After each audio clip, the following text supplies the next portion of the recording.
call the January 11th, 2021 meeting of the Traffic and Public Safety Commission to order.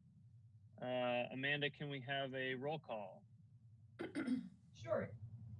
Chair Brian Grover. Here. Vice Chair Marty Benson. Here. Mary Schultz.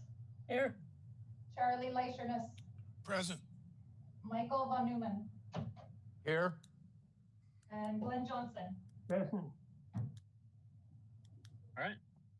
Thank you, Amanda. We will skip the Pledge of Allegiance and move on to special presentations, proclamations, and announcements. Abe, the development projects on La Costa Avenue.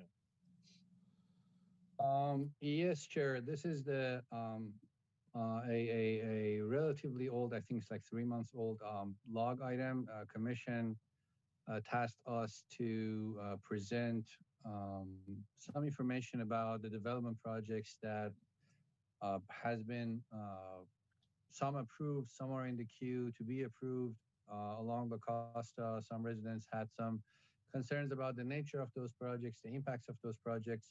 So our engineer, Bob Goralka, our associate engineer, he's a very, very experienced, more than 30, 35 years of experience in the traffic engineering field.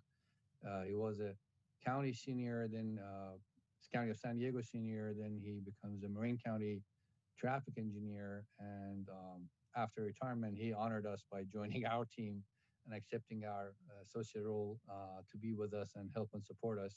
So a very capable engineer. He is in charge of our development review process when it comes to traffic studies and these different development projects that we have, private or the housing element sites.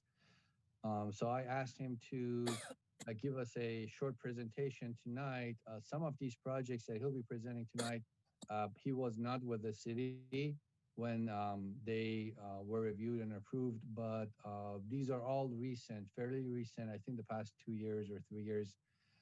So he gathered the information, and with that said, Bob, I think you're on. Yeah, kindly go ahead and give us a summary of what you have with the development projects and their traffic. Well, thank you, Abe. I just wanted to check to make sure before I start that everyone can hear me and everyone can see my screen. I can, yes. Yeah. Okay. Yep, I can see it. There are 5 major projects or large projects that are either approved and in construction or have been submitted to the city for review as a proposed project.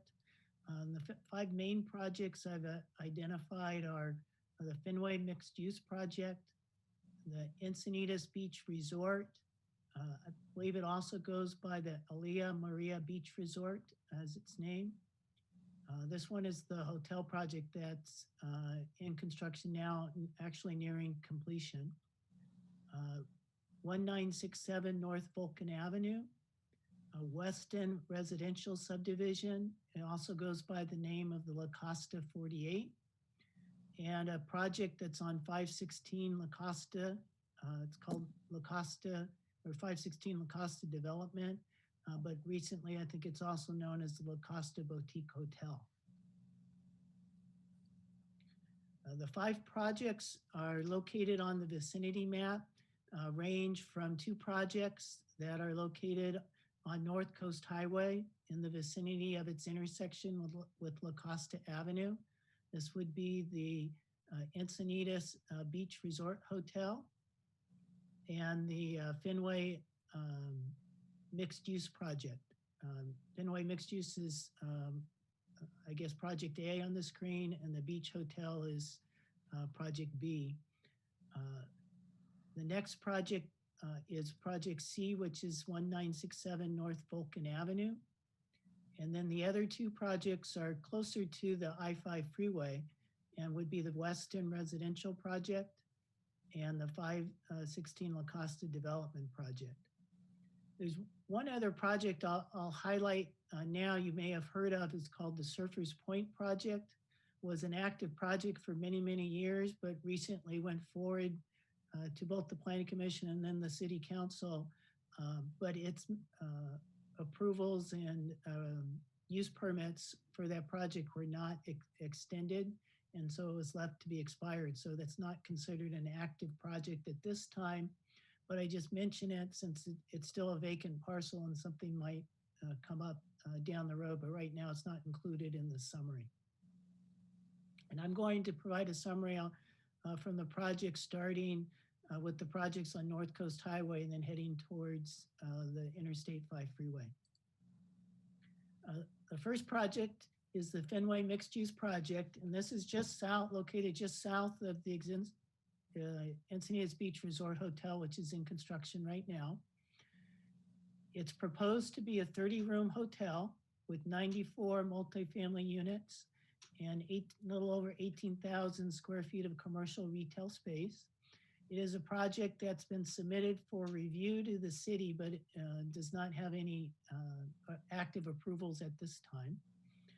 There are some existing uses on the site, which include specialty retail and restaurants, which would be removed and replaced. The net trip generation would be 1,300 or 1,358 average daily trips. The number of trips that would be distributed onto La Costa Avenue is approximately 543. I should say they have mitigation that's proposed. Again, it's not an approved project, so this would be just proposed. And it's traffic study still under review by the city as well. It's proposed that they would do a fair share contribution to a new traffic signal at the intersection of Vulcan Avenue and La Costa Avenue. The next project is the Encinitas Beach Hotel. It's approved project, almost completed in construction. It's a 130-room hotel with a 120-seat restaurant and also 7,000 square feet of meeting space. I don't know what the uses were prior to the site, but the net trip generation was 1,200 average daily trips. And the number of trips that would be distributed onto La Costa Avenue is approximately 950 average daily trips. The mitigation that they were required to do was to provide right-of-way dedication along North Coast Highway along their frontage, and to make intersection improvements at the intersection of La Costa Avenue, North Coast Highway, which provided additional left turn lanes, right turn lane, and deceleration into the project, as well as redoing the whole traffic signal configuration and timing at the intersection. The next project, 1967 North Vulcan Avenue. This is another project that's under review by the city. I should say the project was included as part of the housing element update. It is one of the density bonus housing element project sites that was identified. It proposes to put or construct a 68-unit apartment building on the site. It has existing uses which would be replaced, which include specialty retail and commercial, as well as one dwelling unit. The net trip generation would be 288 average daily trips, and the number of trips onto La Costa Avenue would be 201 daily trips. Again, proposed mitigation would be fair share contribution to a new traffic signal at the intersection of Vulcan Avenue and La Costa Avenue. The next project is a project that's approved but not constructed yet. It's the Western Residential Project, or La Costa 48. It proposes to create 48 residential lots, which would eventually have 48 residential dwelling units on it. There are existing 2 homes on the whole site right now. The trip generation would be 460 average daily trips. These would distribute onto La Costa Avenue, both east and west of the project site. So approximately 368 average daily trips would go east towards I-5, and 92 average daily trips would go west towards North Coast Highway. It is an approved project, and the mitigation that was required with this project was to provide frontage, right-of-way dedication, and to restripe from, I believe, Sheridan all the way to I-5 to put in a two-way left turn lane on La Costa Avenue. And the fifth project, 516 La Costa, or the La Costa Boutique Hotel, is a project that's been submitted to the city. It's undergoing review at this time, so it's not an approved project at this time. It proposes a 17-room hotel with a 3,000 square foot, a little over 3,000 square foot restaurant. I don't know what the existing uses were on site. It wasn't taken into account in the traffic study. But the net trip generation was 665 average daily trips. These would also distribute east and west onto La Costa Avenue with approximately 543 average daily trips heading east towards I-5 and 133 average daily trips heading west towards North Coast Highway. It's still an active project right now. There isn't a specific mitigation measure. They're assuming that they would be constructed or open after the La Costa project, which is adjacent to them, so it would coordinate, so it would come online after the restriping La Costa for a two-way left turn lane, and that may become a condition of approval for the project. One of the reasons it's important to coordinate, because if they're having left turn access, they would either have to construct a separate left turn lane, which would be in the area of the two-way left turn lane. So that's why it's important that the two projects coordinate with each other.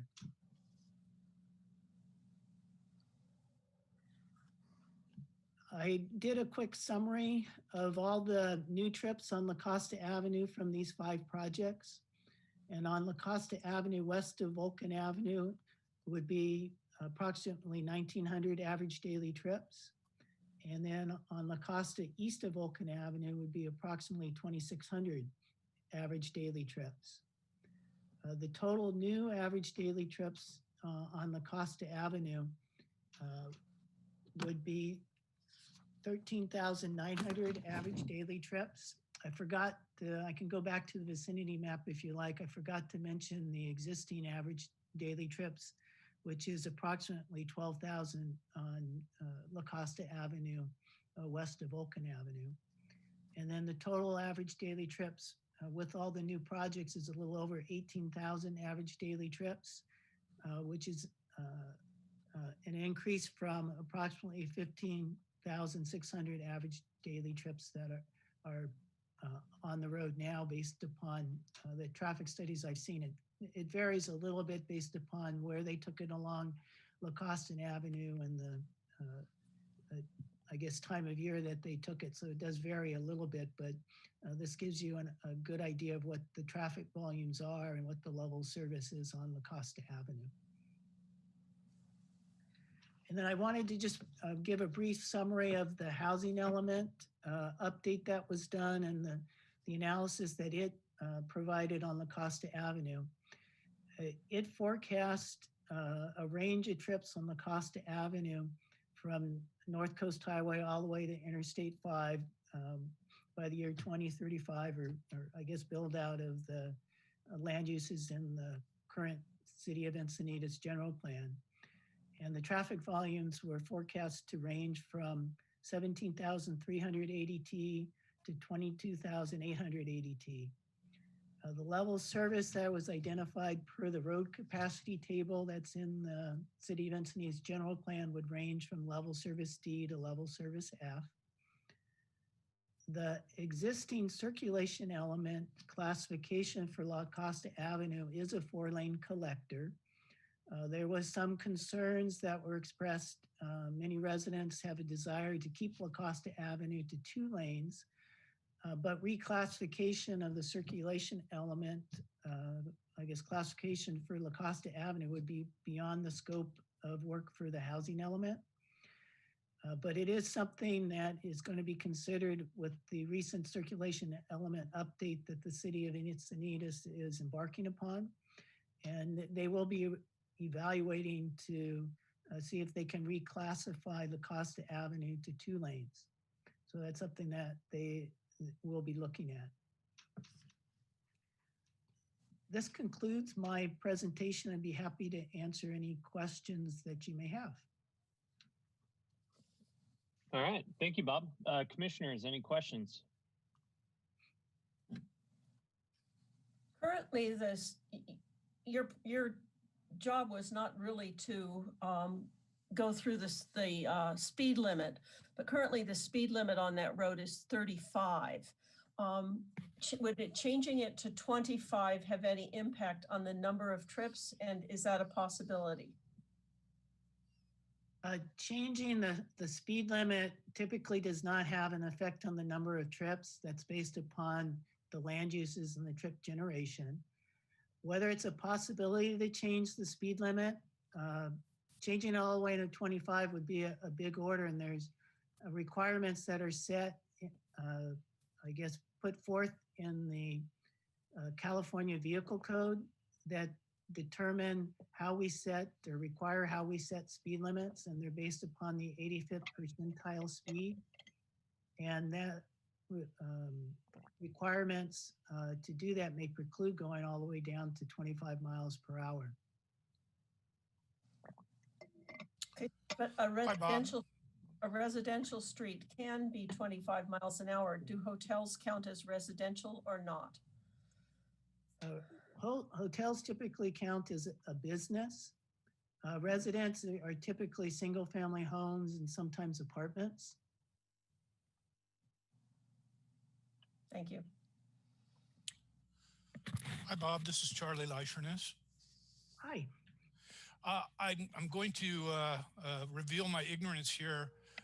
My question is, who prepares the circulation element? How is that finally resolved? And do you have a time frame? And who are the principals? I can provide some information, and Abe might provide more details for the city. A circulation update is something that's a big project that's usually done by the planning department.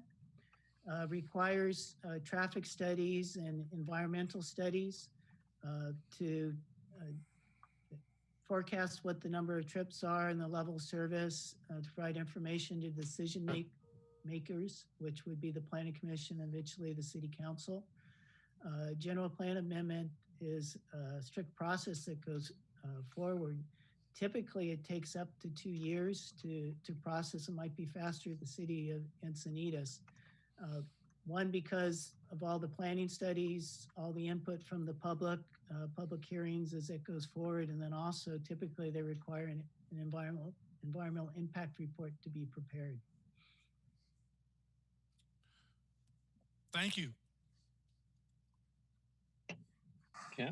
Anybody else? Michael? I'm just I'm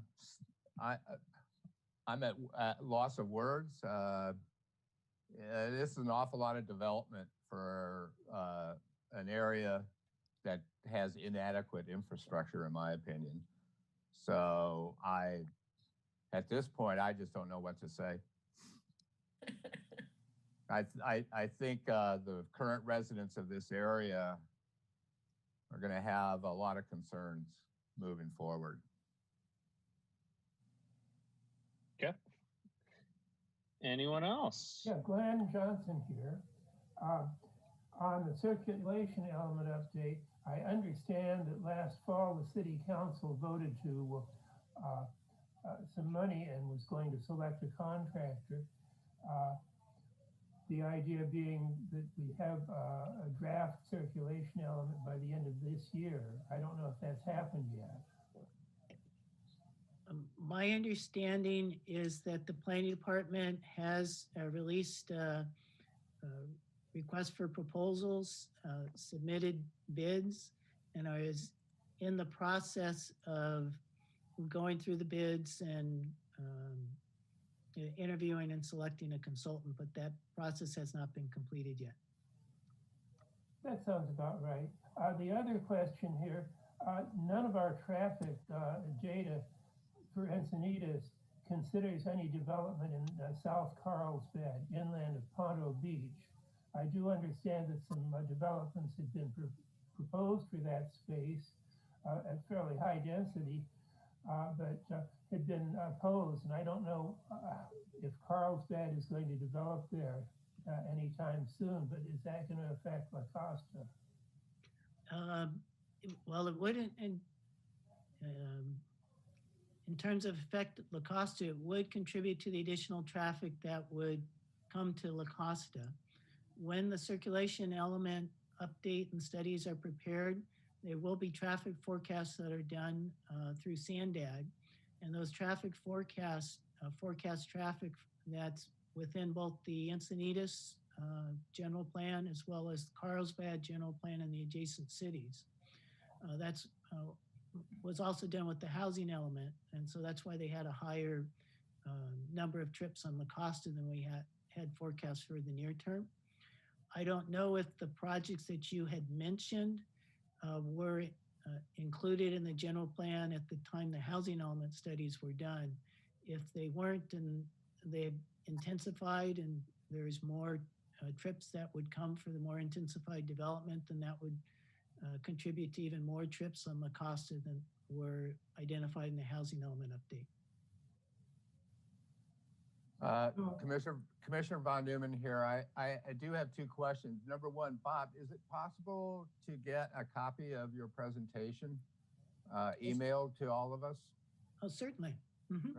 I would appreciate that. And I guess one of my questions is, how are ADTs determined? Like if they're, what's the mechanism before that? How do you figure out how many units or residential units are going to generate X amount of average daily traffic? Okay. In terms of the average daily trips that we're forecasting for each land use, they're based on tables that were prepared by SANDAG. And SANDAG had prepared the tables based upon studies that they have done where they have a number of project sites with those uses, and they went out and counted the trips and determined how many trips were coming from those sites.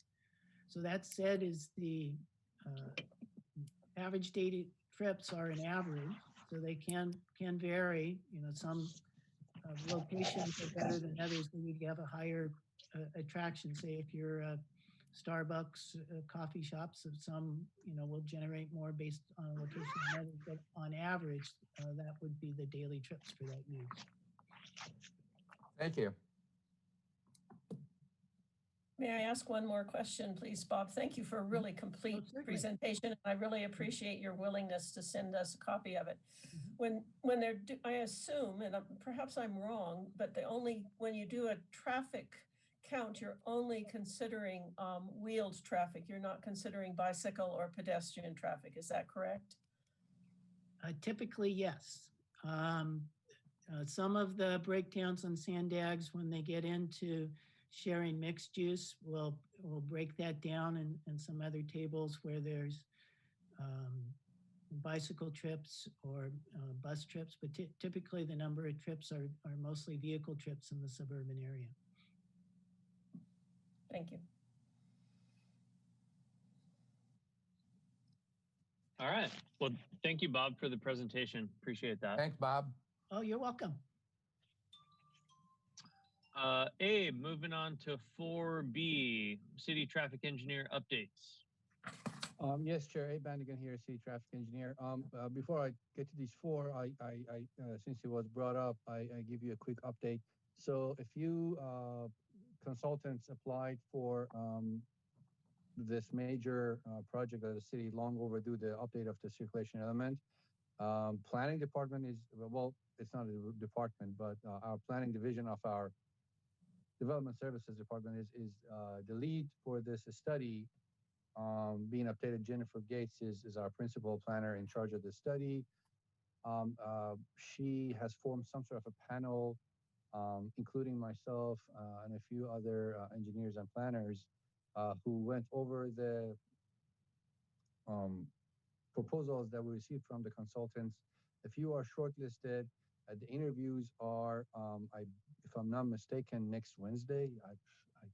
I think it's next Wednesday, if I'm not mistaken. Um, and we will select a consultant. I believe it's between 18 months to 24. I think it's 18, but yeah, don't quote me on that. I think it's around a year and a half to 2 years. And as Bob mentioned, um, the study will evaluate all the future potential impact of all the development projects and the traffic that will run through the city from other cities, and basically any kind of a vehicular movement that the city will have, vehicular and non-vehicular, like pedestrian and bicycles. Well, bicyclists will be considered, pedestrians not so much. Um, but the goal would be to provide a city, a final map that would say, in your horizon year, this is how you want your streets. These streets will be this many lanes. The sidewalks would be this much wide. The bike lanes will be like this. So for each roadway of the city, a new classification will be proposed that will just, it's not just the number of lanes. Some streets might have a wider sidewalk, some might have a narrow sidewalk. The cross section, the striping cross section, and the sidewalk and the bikeway facilities of the street will be proposed in that document in the end.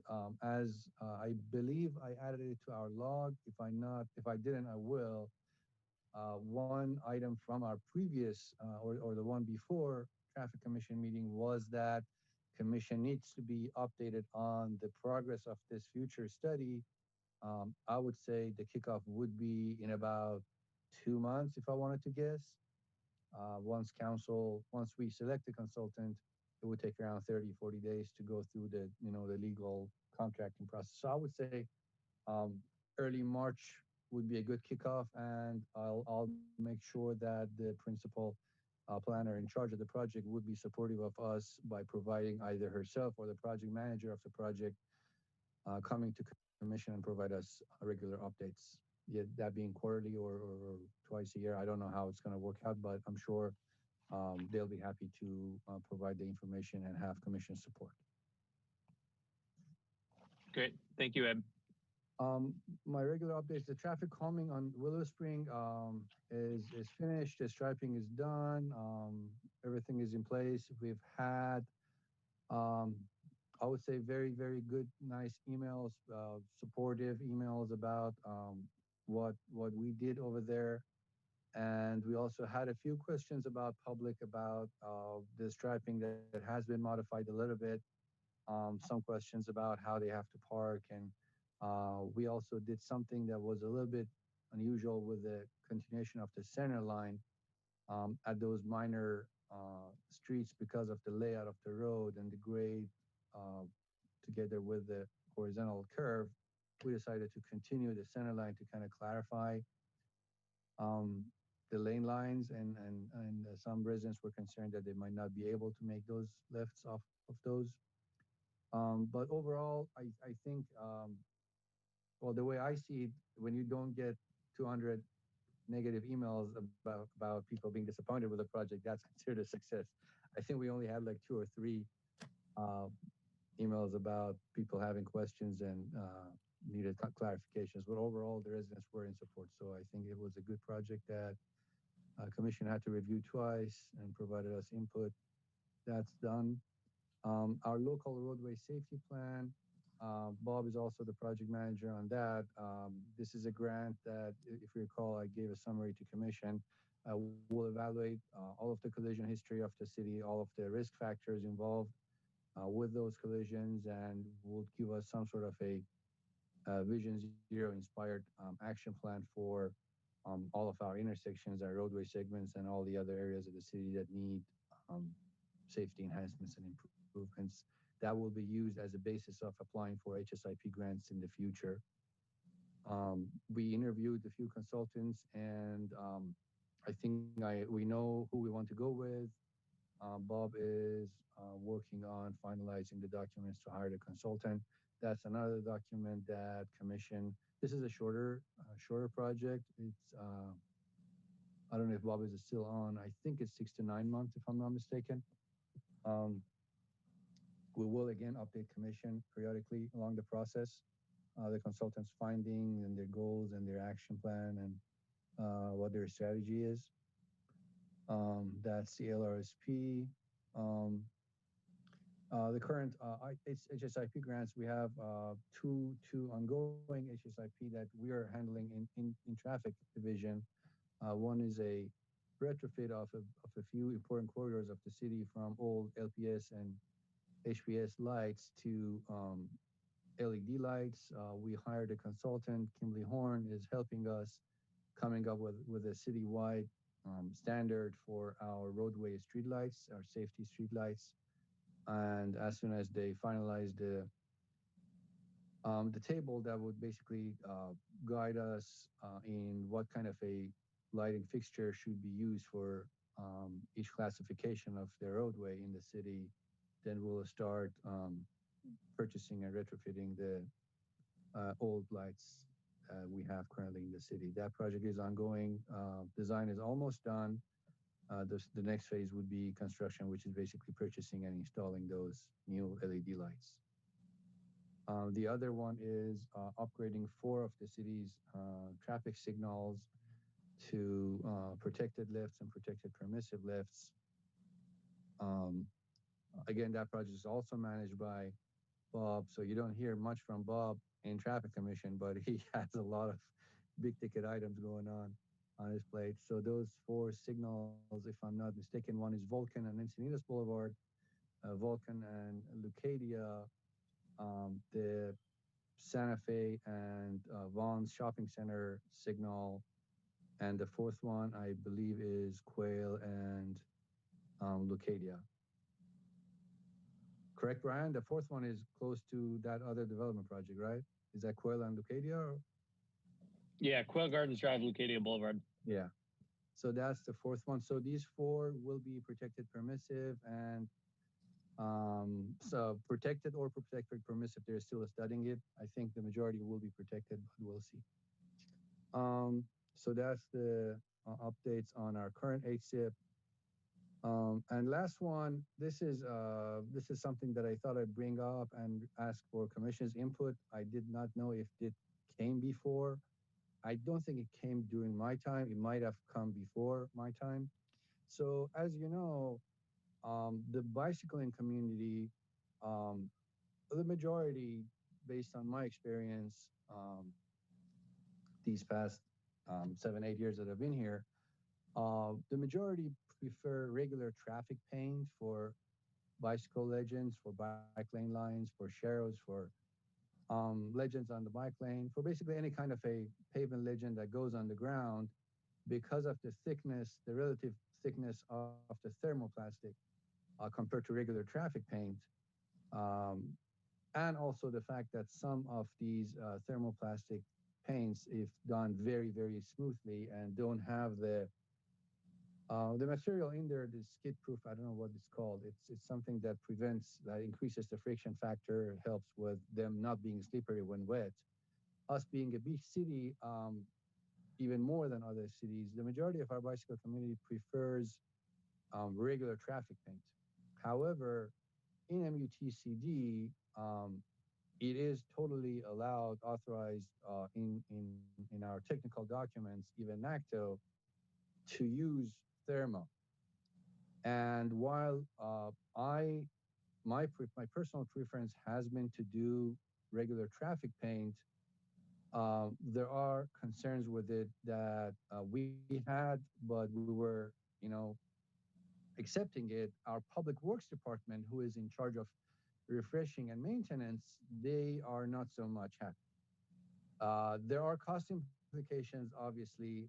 We would have to, especially with sharrows, bike lane legends, not so much. Bike lane legends in the bike lane don't get worn out that easy. But sharrows, and as you know, we have a lot of these in town, doing regular paint on roads like 101, they get worn out very quickly, and we have to come back and refresh them almost once every year, if not more frequent. A thermal would easily last us 3, 4, 5 years, depending on the thickness of the thermal. So there are cost implications, and although thermal is more expensive than regular paint, so it's not really 5 times as much costly. But still, the fact that you would have to hire a contractor, send them out there, mobilize, you know, put the stencil down. So there are costs. It's not just the cost of paint to say thermal is more expensive. So you're doing it once and the traffic, you have to do it 5 times, but thermal is 4 times more expensive. In the end, thermal ends up being 2 to 3 times more expensive. Our public works not only is concerned about the extra cost, but also the effort and energy it takes from our public works department to identify these locations around town, create some sort of a separate action. Because for our regular striping refreshment, they have a clean schedule that they know which streets they have to refresh every year, and there's like a program in place. But for these sharrows, they feel like they have to do them more frequent, so it would need its own program. So in general, they have a serious concern with cost and the energy and effort needed for it. I wanted to bring this to commissions, and I did a quick survey of some cities around. I would say it's somewhere around 50-50, maybe 60-40 toward thermal. There are a lot of cities who still do thermal, but there are a lot of cities, like our neighbor city, Solana Beach, recently just told us that they don't do any thermal for bikes. They just do regular traffic paint. In San Diego, some of the projects they do thermal, some of the projects they do regular paint. So different cities treat it different, but I thought I'd bring it to commission, and you being city residents, if you have any opinion and idea on this matter, please let me know. Thank you, Abe. This is Chair Grover. I'll just start with my comments, I guess. I'm pretty anti-thermoplastic as a cyclist, and just watching other cyclists. You try to avoid it. It's slippery when it's wet outside. And when people try to, especially in sharrow lanes, when people try to avoid a thermoplastic sharrow, they're kind of swerving in an unpredictable way. So I understand the concern from Public Works about additional maintenance. I will note, though, that when the sharrows were first installed on Coast Highway, and I think it was 2013, they weren't repainted for about three-ish years, and they looked fine, except for the ones that were directly in a right turn movement. Everything else looked fine. So I think from a cost standpoint, net, it's probably about the same. Putting thermo all over our streets, especially where we're trying to have cyclists go, is really counterproductive in my opinion. So keep using paint is my 2 cents. Commissioners? Commissioner Von Neumann here. I second Brian's comments. I would also say, the idea of putting anything that might be a danger to cyclists, to intentionally do that and intentionally know that it might cause some problems, I don't think is smart for the city to do. So I'm definitely against thermo being used in traffic lanes and things like that. Also, I had a question regarding the traffic calming in South Willow Spring. Great job. I think it's really good, and I think it will add to the safety. So thank you for doing that. There was an issue, perhaps, of having a raised crosswalk right in front of the where the crosswalk is near the clubhouse. Abe, is that still being considered? So we had a few meetings there. I myself went out there 2-3 times, I believe. There were concerns about relocating it, and because of the opening that there is on the other side of the I forgot what that building is. Is it the clubhouse or the? Yeah, clubhouse. Yeah. So on the other side, apparently there is an opening that some golf carts use. The raised crosswalk could not be built where it is at right now because of the driveway to the clubhouse. So it had to be moved, I believe, by like 10-15 feet. And if we moved it by 10-15 feet, then it would cause trouble for the other opening on the other side. So one solution that we thought could work was to move it around 100 feet toward Cerros. 150 feet towards Cerros. There were two other openings, and the fencing over there was okay to open up, and the courses could connect. It was a good location for connection. But after Christine Schindler contacted the I don't know about the positions, the golf course folks, and some residents. We had a meeting there, and they were not supportive of the idea of relocating it. At this current location, the race crosswalk cannot work. Even if it's like 15 feet, 20 feet, it has to move, which that would mean relocating the RFB, relocating the ramps. So it would be a very, very costly project if we want to move it. Okay. If we if we get to the point that we have, consensus toward the move. Okay. Okay. Well, thank you for that information. Also, when you were talking about the grants, I know there were the city applied for a grant to reconfigure Coast Highway between Swamis and Chesterfield. Was that grant submitted, and is there any response on that? Yes, it was submitted. We have our fingers crossed. Hopefully, I think we asked for around 500. I want to say. We asked for a good chunk of money. So if we get it, it can easily cover the whole project. Yeah, we have 3 good projects along 101. We also have the sidewalk with the potential retaining wall between the State Beach and Solana Beach. So on the west side of the road, the area that currently we have a lot of mix between the joggers and runners and pedestrians and our bikers, that area we do have the land. It's just a matter of money to be able to connect the entrance to the parking to the Solana Beach sidewalk. That's another good grant that if we get it would be an advantage. Well, let's keep our fingers crossed for those. Thank you. Mm-hmm. Hi, Abe. This is Charlie. May I continue? Sure. Okay. First off, regarding the thermoplastic, which is, I think, where we sort of ventured off of, I will preface my remarks by saying I am not an avid cyclist. I don't have good familiarity or understanding of the trade-offs between thermo and paint. But I guess I would see this as an opportunity for doing perhaps a pilot rather than just relying on 1 or 2 opinions to say, no, we are going to go with paint and not do this thermo. There are cost advantages.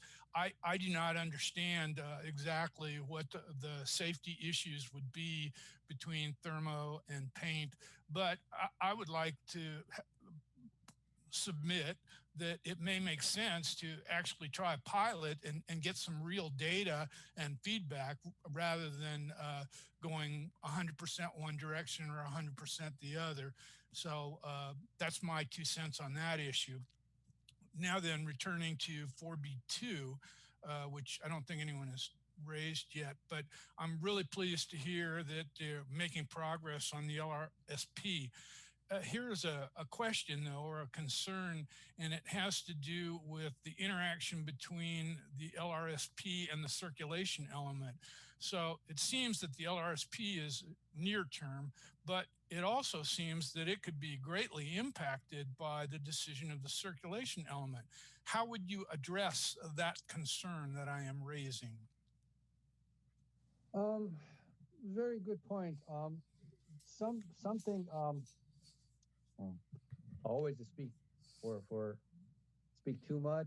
I have to be able to, somehow strategize and manage the length of the speech I give. I'll try to make this short.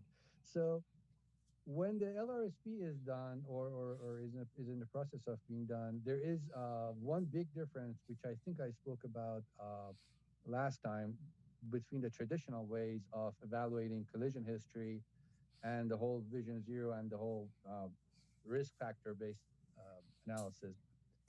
What happens is after the consultant evaluates all the collision history of the city, they have to look for a model for a pattern that would say, okay, these are the risk factors causing these history of collisions in the city. And based on the models that I have prepared and all the risk factors affecting these collisions, these are the other areas that you have the potentials for these serious injuries and fatalities. these are what my models show. So give you an example, Vulcan and La Costa, fortunately, uh, being at a T intersection with a substandard geometry, doesn't have such a bad history of collisions. So when we wanted to apply, when I first started with the city, I was like, okay, let's go get a grant and fix this intersection. But unfortunately, state grants and federal grants all work off of injuries and fatalities. That not being the prime factor, not being the only factor, but they're the prime factor. And the fact that we don't have those there uh, doesn't let us apply. So the difference is now LRSP would say this location meets all the check boxes based on our models and our risk factors to be a dangerous intersection. And then a state, after we finalize our LRSP, would prioritize projects of ours which don't have the necessary collision history to support them, but have the model to support the proposal. That being said, that's where this can help the circulation element update to your answer. If it would say that in these areas of town, if one of the risk factors is high pedestrian activity checked and wide crossing with lower pedestrian intervals crossing a signal. If these risk factors, I tried to just invent a scenario on the spot. So the model would say, if you have these situations in town, in your history shows that people try to enter the intersection at their final few seconds of the crossing time, and then they end up in the middle of the intersection while the signal turns red on them. So be careful, or don't increase your pedestrian signal timing, or don't have such wide intersections unprotected at your downtown areas or at your high pedestrian activity areas. If you're doing it, add a pedestrian push button in the middle of the median and make it a two-phased pedestrian crossing. So this is where these risk factors would be where that LRSP can help our circle element when they want to classify our roads. Okay, when you want to classify our roads, this sidewalk at this area of town has to be this way because we're seeing a lot of people walking on the road, and there is a collision history there, or there is a risk factor there. So the risk factors coming out of the LRSP study should work as a good guideline for the circle element people to design our cross sections. I don't know if I was able to clarify. You were. That's a very good answer. And I think the way I'm going to extrapolate from that is LRSP is necessary in terms of identifying dangerous traffic locations. And hopefully the results of it will feed into the circulation element. And so if my extrapolation is correct, then go forward with that LRSP. And then we have the opportunity to integrate that information into the circulation element. So I like it. Exactly. Yeah. Like another example could be like La Costa or 101, the restaurant road. Our history would show that people tend to cross in Encinitas, maybe not many other cities. In our city, people tend to cross from this bar to the other bar on the other side of 101, and they don't want to, bother to walk a couple hundred feet to a signal.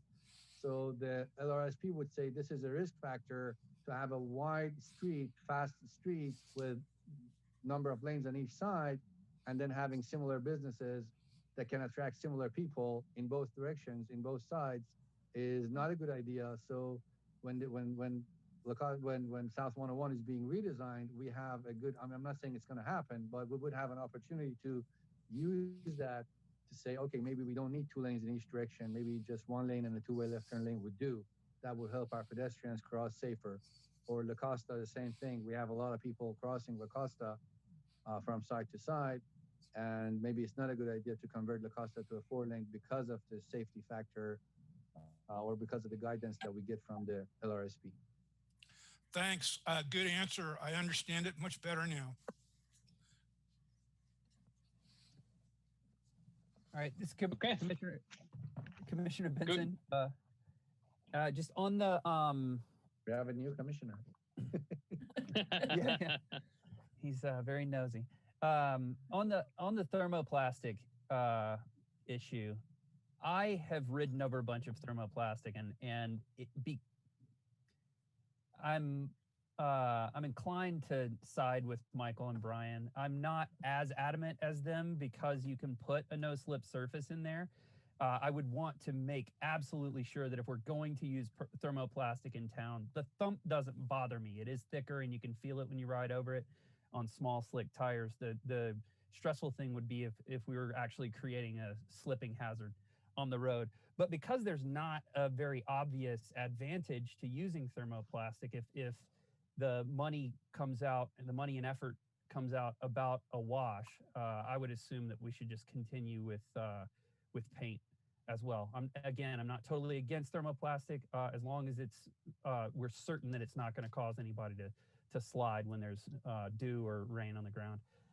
And then since we're going back a little bit, I do have something to say about the circulation element. Specifically, I just want to be on record as adamantly supporting restriping La Costa and keeping it a 2-lane road. And I hope that in the selection of the consultants that we use, both for the circulation element and the safety program, we try to get consultants who are very aware of induced demand.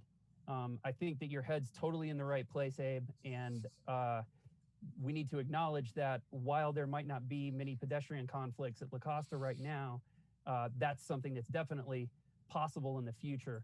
And in the same vein, to the extent that we turn La Costa into a 4-lane road and keep the speed limit unnecessarily high there, we're just going to encourage a level of service or more ADT there by doing that. And if we can lower the speed limit and keep it a 2-lane road, it's going to discourage people from driving there as much and hopefully encourage them to walk more. So that's just sort of my take on what we ought to do with the circulation element and safety program consultant selection process.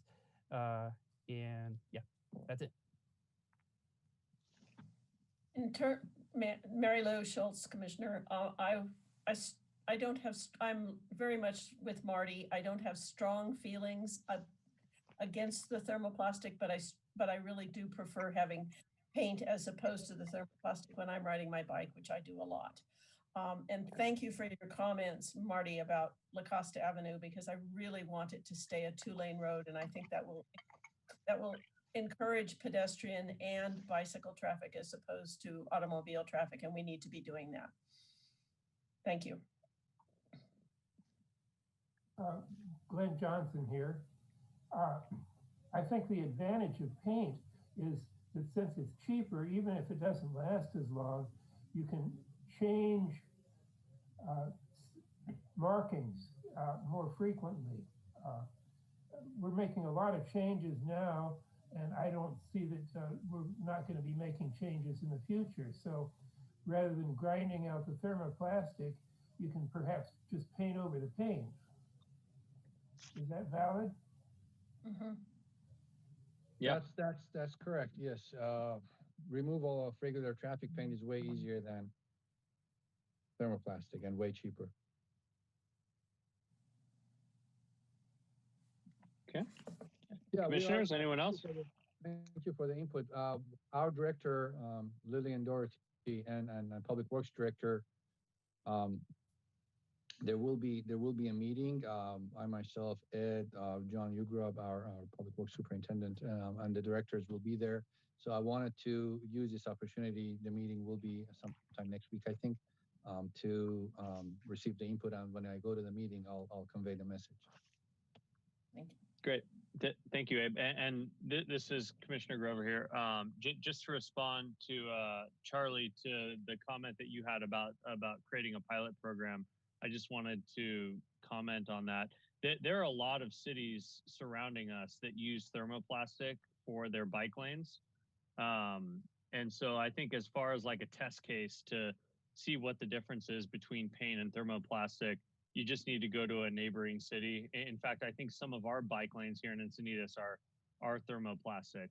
And I just want to reiterate the point here. And actually, you know, if you ride on Coast Highway in Leucadia, you actually have the opposite issue where we've done so many slurry seals on the road and the sewer manholes are now below the grade of the existing road. And so you have a bump down.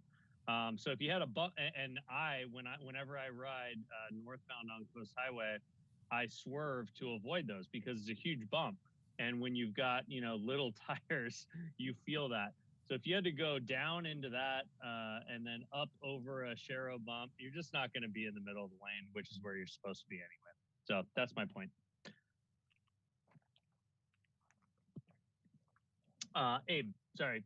I guess you're done with 4B, right? Yes. Okay, oral communications. Amanda, do we have any public speakers? Yes, Chair, we do. We have 6 speakers this evening. So I will go ahead and unmute them one by one. Okay. You'll have 3 minutes to address the commission. We have Steve Norton first, followed by Darcy Lyons.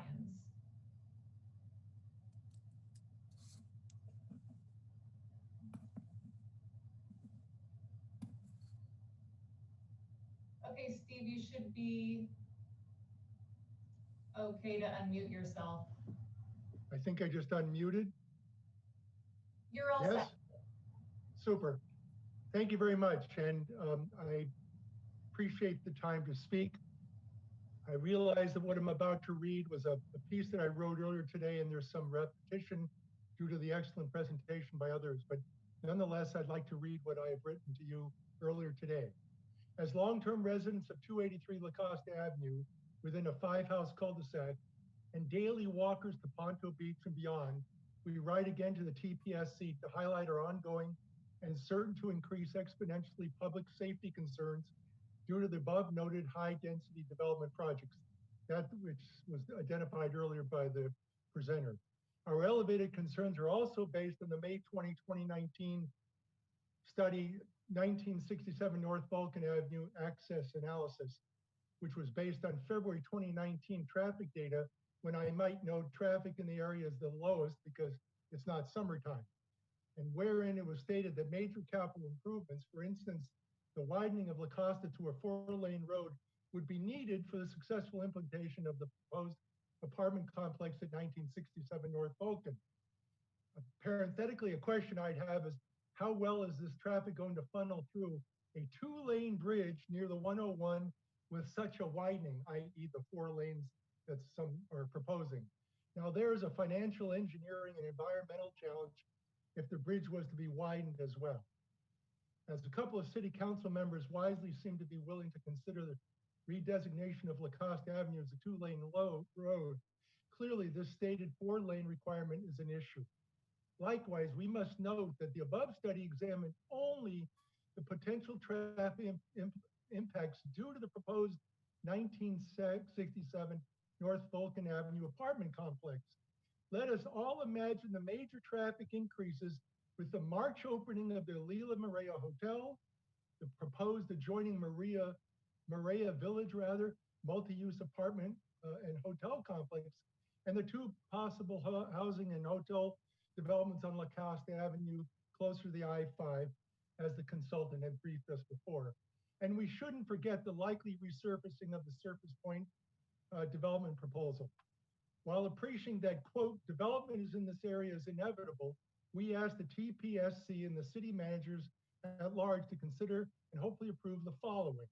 1, redesignate Lacoste Avenue as a 2-lane road, as we're happy to hear from both Marty and Mary that they are in favor of keeping it a 2-lane road, especially given that our houses are immediately on or recessed from this already very busy road. This is the sole egress for these homes. Number 2, scale back the proposed development at 1967 North Vulcan to be in line with the traffic handling capabilities at a modified Lacoste Vulcan intersection and only a 2-lane Lacoste Avenue. 3, based on a thorough cost-benefit analysis of the possible methods for controlling the much-needed Lacoste Vulcan intersection, i.e. a 3-way traffic light versus a small roundabout, install such mechanisms as soon as possible. For us walkers and bikers, there's this is our most urgent issue, no matter what is the long-term resolution of the 2-lane, 4-lane La Costa Avenue debate. 4, subject to the 2-lane versus 4-lane decision, it is essential for there to be an elevated off-road sidewalk on the south side of La Costa Avenue from I-5 to the 101 intersection. The public safety, and I'd like to emphasize again, the public safety component of the TPSC's mandate can only be achieved along La Costa with said sidewalk. 5, reduce the posted speed limit along La Costa Avenue from 35 to 30, while the previous reduction from 40 to 35 has helped a little bit. The fact is that the vast majority of both the attentive and ever more distracted drivers are typically exceeding 35 miles per hour, more like 45 miles per hour. 6, install traffic calming devices along La Costa, Sheridan, and Andrew Avenues to complement the reduced La Costa speed limit, control frequent and very unsafe vehicle incursions into the eastbound bike lane where La Costa curves before Anderson's nursery, and reduce the quote cut-through unquote tactics of some drivers when confronted with a backup on La Costa Avenue. And inevitably, it will only increase with the proposed projects that are been spoken about. And finally, given the recent initiation of the effective 4-way intersection at 101 in La Costa, due to the expected March opening of the Alila Maria Hotel, I suggest a possible modified scramble for pedestrians and bikes to cross 101 so that people from and to the southeast corner of La Costa 101 intersection can go diagonally to the northwest corner, as the majority are beach-bound people, and thereby avoid having to cross in front of the hotel's entrance exit. We fear that more often than not, a lot of pedestrians will cross over that entrance without waiting for the current ped crossing light and risk being hit either by entering or exiting hotel traffic. Truly a potential major public safety concern. On behalf of our immediate cul-de-sac neighbors and the others in the small quadrant of single-family homes, and I emphasize single-family homes, we appreciate in advance your considerations of our recommendations. Thank you. Thank you. So Chair, I just want to note that I am keeping a 3-minute timer. Do you want me to go ahead and interrupt at 3 minutes, or do you want to do so?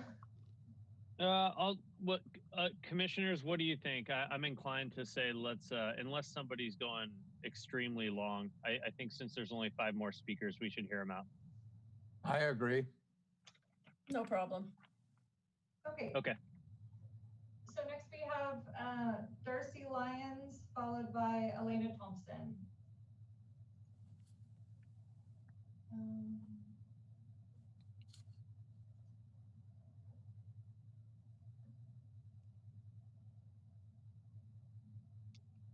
So Darcy, hopefully that works. Can you hear us, Darcy?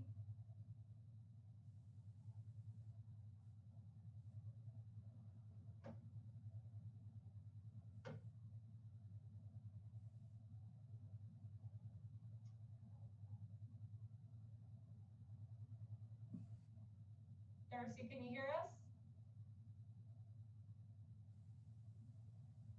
We can see her. I had to promote you to a panelist because the Zoom was an older version. So hopefully you can speak. We can see you.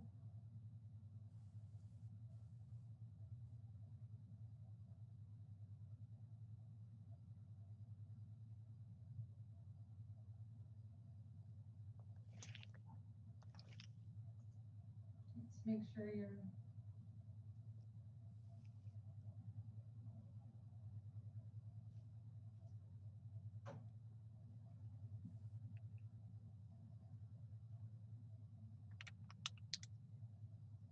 Suggestion, why don't we move on to the next speaker and attempt to make progress and come back to Ms. Lyons, and hopefully she will be able to address the problem. Good idea. Yep, sounds good, Charlie. Thanks. Okay. So next speaker will be. Hello. Hello. Ah, there she is. Can you hear me now? I'm sorry. I just updated my operating system on my computer, and it was saying that I don't have the ability to use my computer audio, which I've always used before. So I apologize for that. I've just called in. That's okay, Darcy. Okay. Go ahead. So thank you. My name's Darcy Lyons. I live at 170 Andrew Avenue. Been a 26-year resident of Leucadia. Our community group which is Leucadia Cares, held a neighborhood Zoom meeting with Mayor Blake Spear, Councilmember Tony Kranz, and City Traffic Engineer Abe Bandigan on November 12th to address our concerns about traffic safety as it relates to the proposed development projects in our area. And La Costa has a 4-lane designation in the city housing element, but is a 2-lane road and currently has an LOS rating of F from Vulcan to the I-5 southbound ramp. Our community does not want to see the road widened, and we asked Blake Spear, Kranz, and Bandigan to address this. And they said the city has no intentions of widening the road and would prefer to see improvements made such as stoplights and or roundabouts to improve the LOS rating. Mayor Blake Spear asked Mr. Bandigan to look into having the designation formally changed from 4-lane to 2-lane in the housing element to confirm their commitment to having it remain as a 2-lane road. However, given the proposed projects currently planned for this corridor, there is no way to safely accommodate additional traffic without significant improvements.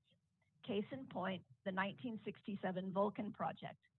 According to their own consultant's traffic analysis, they concluded that the proposed project would result in exceeding the significance thresholds sourced from the Santec ITE guidelines and the city housing element update, and would cause the degradation of the levels of service on La Costa Avenue from North Vulcan to the I-5 southbound ramp, which is already at an F rating. The report also stated that in order for the project to meet housing element requirements of providing an LOS rating of C or better, La Costa would need to be widened to a 4-lane collector from Vulcan to the freeway, and the project itself, 1967 Vulcan, would contribute a development impact fee for those improvements. And based upon the ADT numbers that Bob gave earlier this evening, 1967 Vulcan represents only about 10% of the additional daily trips. And this one project is requiring La Costa Avenue to be widened to 4 lanes in order to meet LOS requirements. If the city has no intention of widening La Costa Avenue, how do they plan on supporting the nearly 2,000 additional daily trips all proposed projects will generate? I would ask the city to place a temporary moratorium on development along this corridor until the cumulative traffic analysis by the selected traffic engineering consultant can be performed. This study must take place during summer months when traffic is at its peak. An objective analysis is absolutely necessary in order to assess the cumulative impact of all proposed projects along La Costa Avenue. This approach places the safety of the community first and will give more clear direction to what size and type of projects can be safely developed within the corridor. Thank you very much for your time.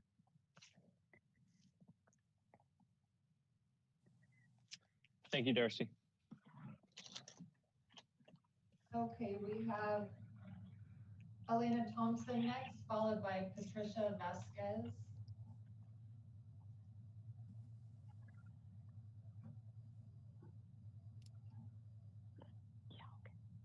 Can you hear me? Yes. Hello. And thank you all for your ongoing service to our community. We so appreciate it. I'm here also to speak about La Costa Avenue, the local road I travel daily on with my household, numbering a total of 6 ADTs. I do agree with the prior speaker's concerns and feel they're highly valid. I know you all do too. You'd have to, my goodness. 17,000 proposed ADTs in the future? There's no need to wait to reduce the speed limit on La Costa to 25 until a circulation element is completed. I would urge you to do this right away. There's also no need to use the outdated and antiquated 85th percentile for speeds. Please disregard that and focus on our public safety, not some old phone book from the 60s on speed limits. So the other thing I want to say is that La Costa today is a highly dangerous road, posing serious public safety issues, I think, as you've already heard. It also poses significant liability issues for our city, which means our taxpayers. There's no sidewalk for people to walk to the beach. The bike lane needs fresh restriping and fresh green paint urgently, since there is no sidewalk and the paint is well worn out. I saw on Sunday biking a couple with 2 infants in a stroller walking on the roadway in the ped lane, which is their only option to get to the beach unless they go all the way to Leucadia Boulevard. The speed limit, again, is too fast. It makes it frightening whether you're walking, biking, and in the case of being in a car, which I am frequently, I can't even get in or out of Sheridan. Cars are coming so fast. So please reprioritize the quick restriping and painting of this roadway and reduction of speed limit now. And please also give us back our crosswalk at the 101 in La Costa. The current crosswalk that's been restriped for the 4-lane Alila Hotel forces pedestrians, all of us, to cross in front of the entry and exit from the new hotel. Our former crosswalk was eliminated with this project, and this now poses intense safety risks for the neighborhood, not only to cross in front of that hotel entrance, but to have a longer walk to the beach. We look to this city, you all, and thank you for protecting our public safety and enabling our safe passage in our community, whether to the beach, the 101, our local businesses. With the anticipated horrendous number of density projects coming to Leucadia, numbering in the area of plus 360 new units combined with this hotel, this area, I can assure you, will be on the forefront of the community's agenda, not to squash these projects and send them elsewhere, although that's not such a bad idea, but more importantly, to hold the developers responsible for and the city for protecting the public safety. And the government's role is to ensure the public safety of all of us. So I'd also like to finish by saying that it was our friend who was tragically killed in the bike lane, riding his bike on November 28th at Moonstone. And you people need to listen, and this city needs to just chill out and stop adding more housing till you get the infrastructure in the name of our friend whose life was taken from him. Please listen and act. Thank you. I'm sorry I've lost it. I've had it.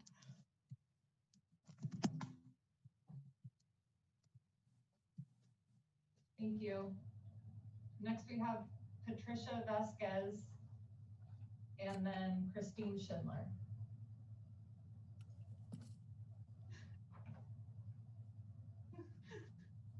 Amanda, can you hear me okay? Yes, we can hear you. Perfect. Good evening. I'm a homeowner on 207 La Costa Avenue and a 10-year Leucadia resident. And I want to thank the commission and city staff for considering ways to calm traffic citywide. I would also like to request that you pay more attention to La Costa Avenue west of the 5 freeway.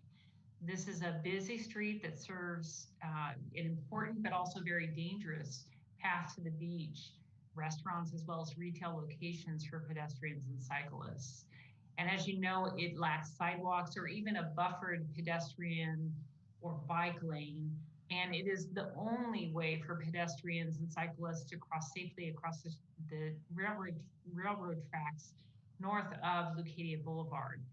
The speed limit reduction that was done was certainly a move in the right direction to 35 miles per hour, but quite frankly, it hasn't been sufficient to protect public safety. Because what we're seeing is that most travelers are going well north of 35 miles per hour. And we believe that a current safety study, traffic safety study would demonstrate that. So what I would like to request is the following. First of all, more drastic speed reduction methods are needed on La Costa Avenue. And specifically, we need speed humps or roundabouts to try and slow traffic and calm traffic there. Second, we need to better protect pedestrians and cyclists by providing a sidewalk and buffered lanes, or at a minimum, low concrete barriers. I've seen some really nice barriers that have been installed by City of Encinitas along the 101, which where it runs alongside the San Elijo Lagoon, and I think that would be a good reference point for us to take a look at, so that we can put up some type of concrete barrier to prevent incursion from cars into the bicycle or pedestrian lanes. I would like to urge the commission and staff to take action now before approval of any further development projects that are going to utilize this corridor, because frankly, we're all afraid of what's to come with further development, not only in the city of Encinitas, but as was discussed, the development projects that are already underway in Carlsbad as well, just east of Ponto. I want to thank you all for your attention and hope that we can see some action going forward.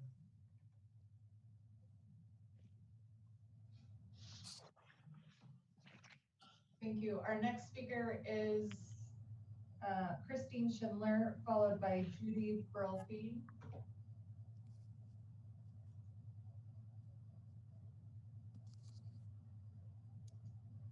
Hi there, this is Christine. Can you hear me? Just barely. Oh, is this better? Yes. Okay, very good. So Christine Schindler, I live here in East Encinitas. First off, I wanted to thank you all for your work with the commission and to city staff. COVID has been a difficult time, and it looks like you all have pivoted well. And I just wanted to thank you for your efforts. So mostly I wanted to give positive kudos for the work that was done on South Willow Spring, which is in my neighborhood, initially from El Camino to Real to Ciro on South Willow Spring, and then more recently from Ciro to Encinitas Boulevard. So the vast majority of my neighbors that I've spoken to have been positive about it. A few of them have scratched their heads, and I've tried to do my best in doing some education so people understand the change in the roadways. It has most definitely slowed down traffic and made it safer, which was our intent with this traffic calming. I'll be interested to see the data that you get from the electronic feedback signs. I do think I don't know what the period of time is for collecting that data before you assess it, but I would be interested in hearing the results. And I think we do need a few more bike emblems, because there are people that are parking in the bike lane near to Encinitas Boulevard, and then once you go up the hill in that portion of the roadway. I can give you more detail, Abe, if needed, but if we could get a few more bike emblems, that would be helpful, because people don't realize it's a bike lane. So wonderful, wonderful. Thank you, thank you. I learned a lot as an advocate about the process. I will do it much better next time so that we can have changes made faster, but it's a really good implementation of the ATP, and I appreciate it. So I also wanted to acknowledge some things that are coming that I'm very excited about. So Santa Fe Improvement Project, some things that are going to be happening on El Camino Real in the shopping district as a result of the Leeuwenhoek Water District work. So I look forward to those things coming. Really appreciate the updates, Abe, that you gave as far as the HSIP projects. There's a lot of good things to come. I am concerned about North Leucadia. I'm concerned about the development projects up there and how huge they are and what that means for La Costa. So I'm certainly looking to the staff and mayor and council and this commission to get that right and to make it safe and better for bikes peds and motorists. So let's, I also want to acknowledge that Abe reached out to Encinitas Bike Walk to get our input as far as the question about paint, whether we should use thermoplastic versus regular paint. I say keep it simple. Like one of your commissioners said, you may have to do it more often, but it gives you more flexibility. So Glenn Johnson, good comment that you made there. And I think I'm probably out of time, but I just appreciate some of the changes that we've seen. I appreciate the staff being open to having conversations with us when it comes to things that we're concerned about, whether it be Cardiff 101, whether it be La Costa, Vulcan. I appreciate, Abe, you being on staff. You said 7 to 8 years. I think you're in COVID pandemic time, because I think you joined us in 2018. So it probably feels like 7, 8 years. What else? I think I'll close there, but thank you for your efforts and look forward to more positive things happening down the road.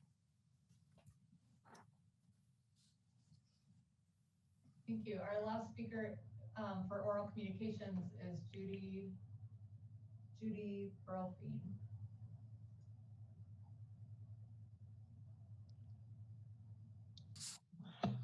Hello, can you hear me? Yes. Great, thank you so much.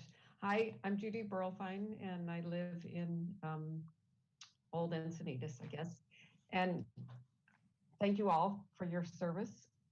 I wanted to speak as a member of Encinitas Bike Walk. Our group sent a letter to the Traffic and Public Safety Commission. It was regarding the 101 cycle track. And so I wanted to bring that to your attention and ask that the contents of the letter be put on an upcoming agenda. The basic bottom line is we want that to be as safe as possible.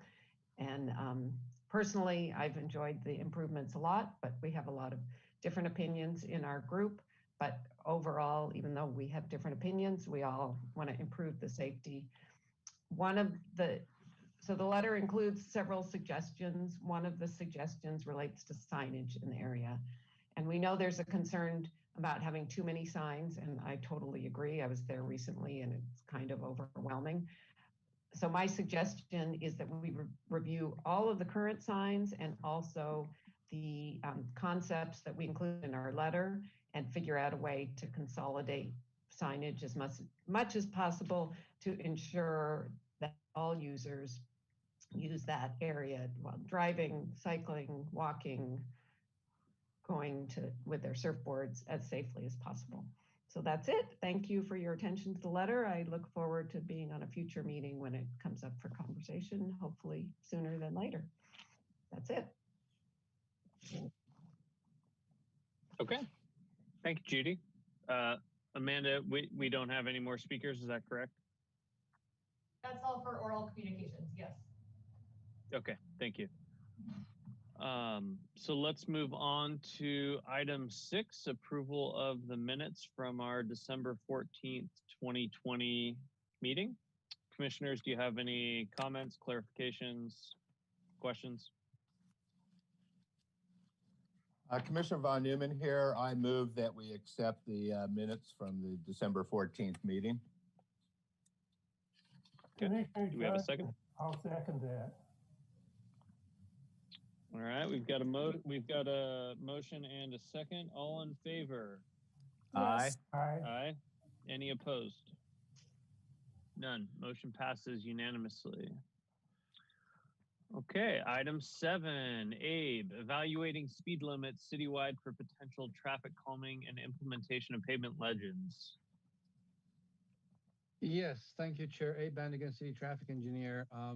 So this is a combination of 3 items that was passed to us by the Traffic Commission, and also a goal that was provided to us by City Council during our joint session last year.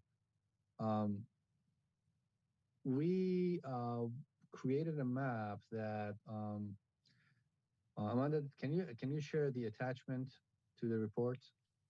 We created a map that shows all the speed limits on the roadways of the city.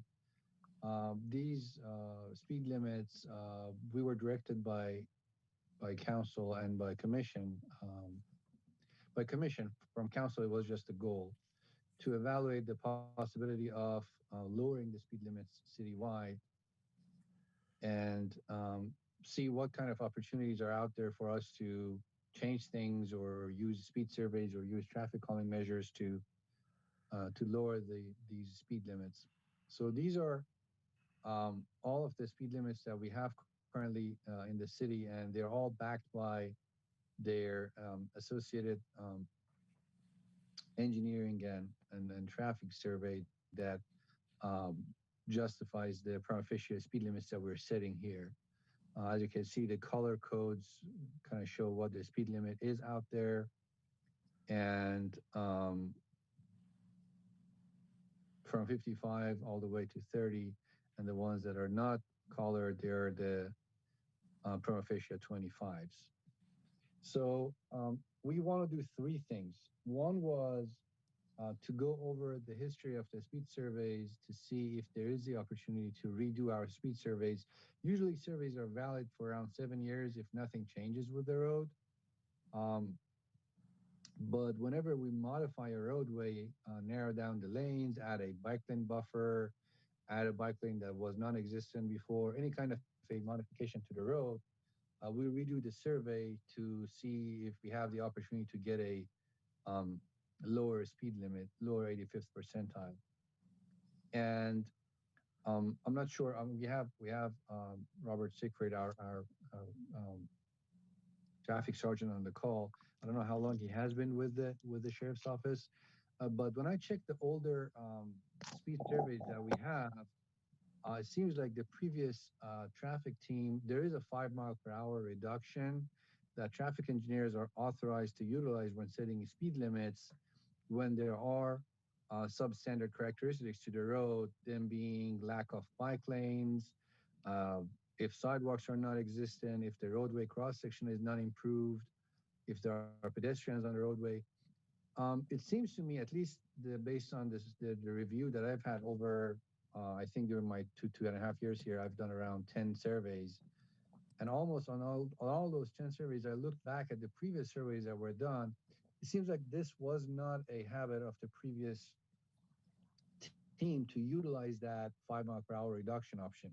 Now, in their defense, whenever you use this 5 mile per hour reduction option, meaning you do the survey, your 85th percentile ends up being 37. And by the guidelines of METCD and CVC, you're allowed to round it to 35. And then you have the option of lowering by another 5 to make it 30, and that's the absolute minimum. Whenever you utilize this option, there is a risk at the court. So if judge does not like the justification, there is a block that I can write a paragraph or two. There's not much. But if the justification that's underneath the survey is not reasonable enough in the eye of judge, that lowering that extra 5 mile per hour reduction would somehow constitute a speed trap, and it would automatically dismiss the ticket. So that might have been the reason that it wasn't utilized that often. But in my experience, we have a lot of roads that are not standard in a traditional manner, meaning they're narrower than usual. They're older roads. There are no sidewalks. A lot of people walk on our roads. There are no bike lanes. So many of our roads, in my opinion, it's easily justifiable. They might not have the collision history to say there has been like tens of collisions here, but that's not a requirement. To utilize that 5 mile per hour reduction option, METCD suggests looking at safety of pedestrian and bicyclists and a bunch of other stuff. It doesn't say you have to have this many collisions to utilize that option. So that being said, I don't want to go long on this task one. Our goal was to go over the speed limits and the surveys that we have, see how old they are, if we can renew them, if we can redo them, to find out if we can lower the speed limits in the city. That's option one. The second option that will be my focus, and the third one, maybe I say the third one first. when we are done with feeling comfortable with this is as low as we can get with the speed limits around the city based on current standards, we want to utilize that recommendation from the City Traffic Commission to implement these pavement legends, the speed limit pavement legends on our city roadways. That was one of the recommendations of the Traffic Commission. Obviously, that has cost implications. This is not something that we've had on our books any down the years, so it's a new thing. It would need refreshing. As said, like Sharrows, these things would be worn out. The fact that they're in the middle of a lane, and the roads that have 15, 20, 25, 30,000 vehicles ADT, um, we would need to refresh them at least once a year, if not more. So we want to do that when we're sure about, okay, this is the final speed limit, at least for a couple of years. We don't want to go do it and then find out we wanted to do something with the striping on the roadway, and then that thing has to be removed because we're restriping the road, or we're changing something with the striping cross section of the roadway that might lower the speed limit, and we might end up with a lower speed limit. So that's the third phase that I'll talk about. I came up with an idea of, obviously we don't want to bombard all the roadways of the city with these pavement legends. At the end of the report, I'll show you I'll show you the proposal. I came up with an idea that I thought can be useful. Obviously, there's no standard with which streets to pick to put pavement legends down. But I'm totally open to commission suggestions and recommendations to when we finalize our speed limit citywide, which streets to pick to put pavement legends down. There is a start of conversation suggestion in the report. Phase two, which is the most important, I would say, and maybe most complicated one, is the long-standing item that we had on the traffic log, and this was discussed with our attorneys before last year. This was discussed at a commission level, and I'm bringing it up again. And which is the 25 mile per hour prima facie speed limit without a survey based on California Vehicle Code. Amanda, can you share the report, please? So prima facie, I don't know. I mean, I think it's a Greek word, if I'm not mistaken. Certainly not the person to weigh on the origin of a word, but MUTCD and CVC allow you to utilize certain speeds around the city based on basic speed law, meaning these speeds are considered to be safe for users of the roadway. 15 mile per hour, 20 mile per hour, 25 mile per hour. All these are authorized by CVC to be used on different roads of the city under certain conditions. Like within the school area, you can use the 25 mile per hour prima facie. Within a senior residence facility, you can do that, which I'm sure you've seen them around close to our senior residence facilities or our schools. You've seen the 25 mile per hour prima facie speed limits. Something else that you can go to the next page, Amanda. Something else that we are allowed to use is this concept of residential districts and business districts. There are two codes in CVC that clarifies what a business district is and what a residence district is. And the first one talks about the number of adjacent properties that are buildings in use for businesses. And similar to that is a residence district where it says for a specific period of, for a specific length of the roadway, if there are this many units, this many properties that are residential, then that road is a residential district. And it doesn't necessarily need to be the whole length of a roadway. Based on CVC and MUTCD, it can be even a segment of a roadway. So again, to simplify, I'm not an attorney, and that's where we're in conversation with our attorneys now.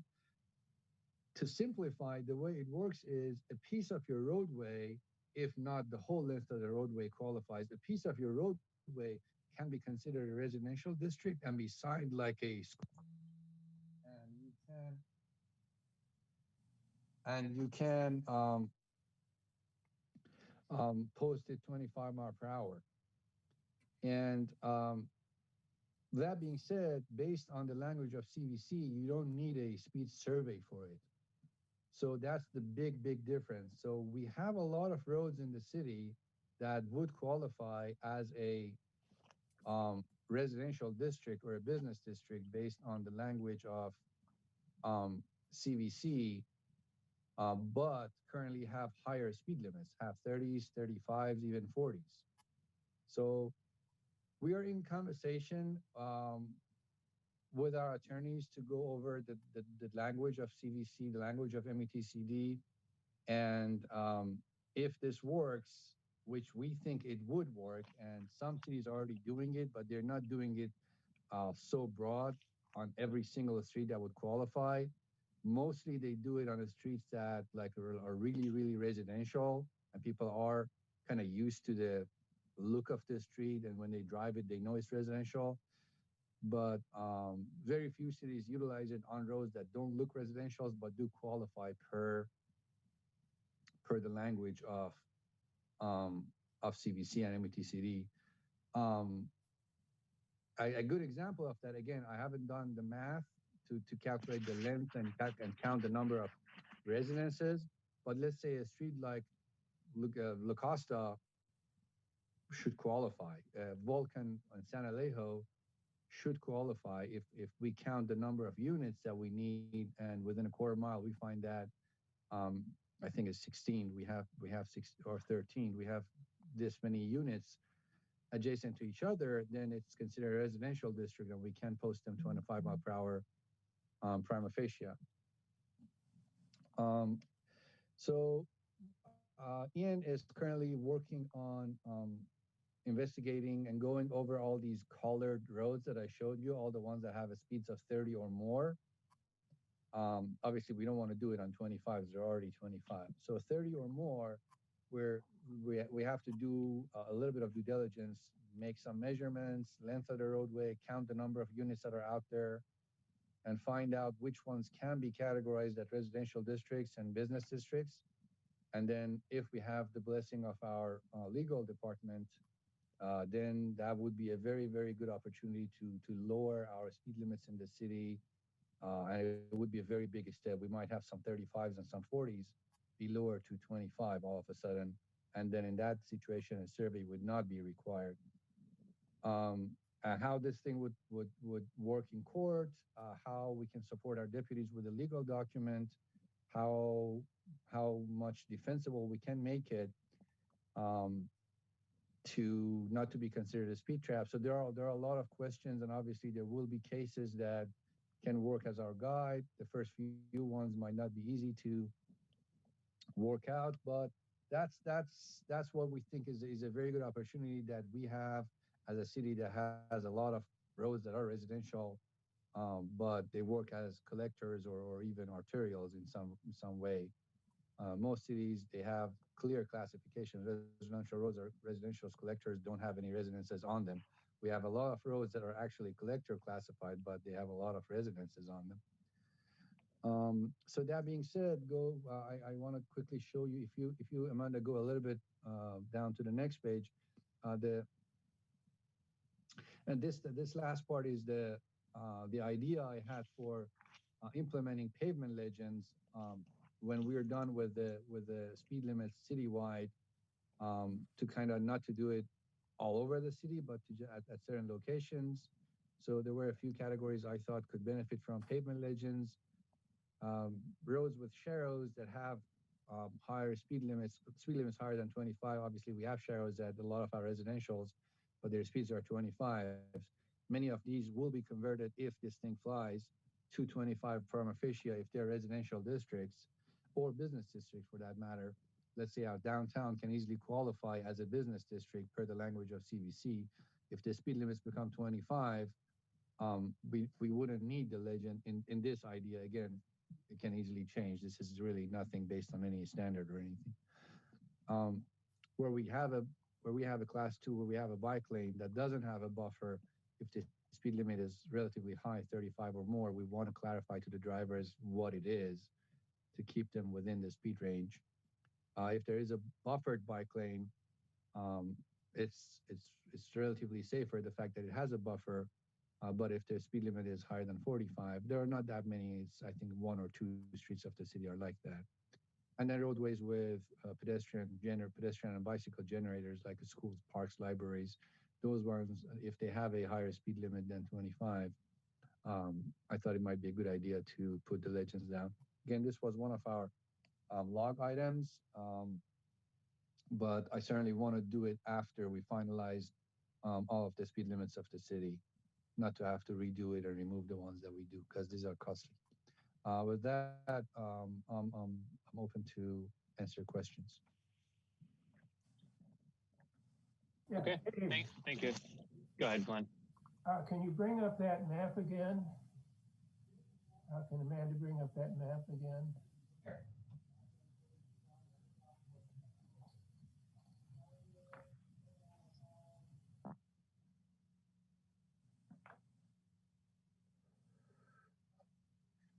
Oops. Sorry, just one moment.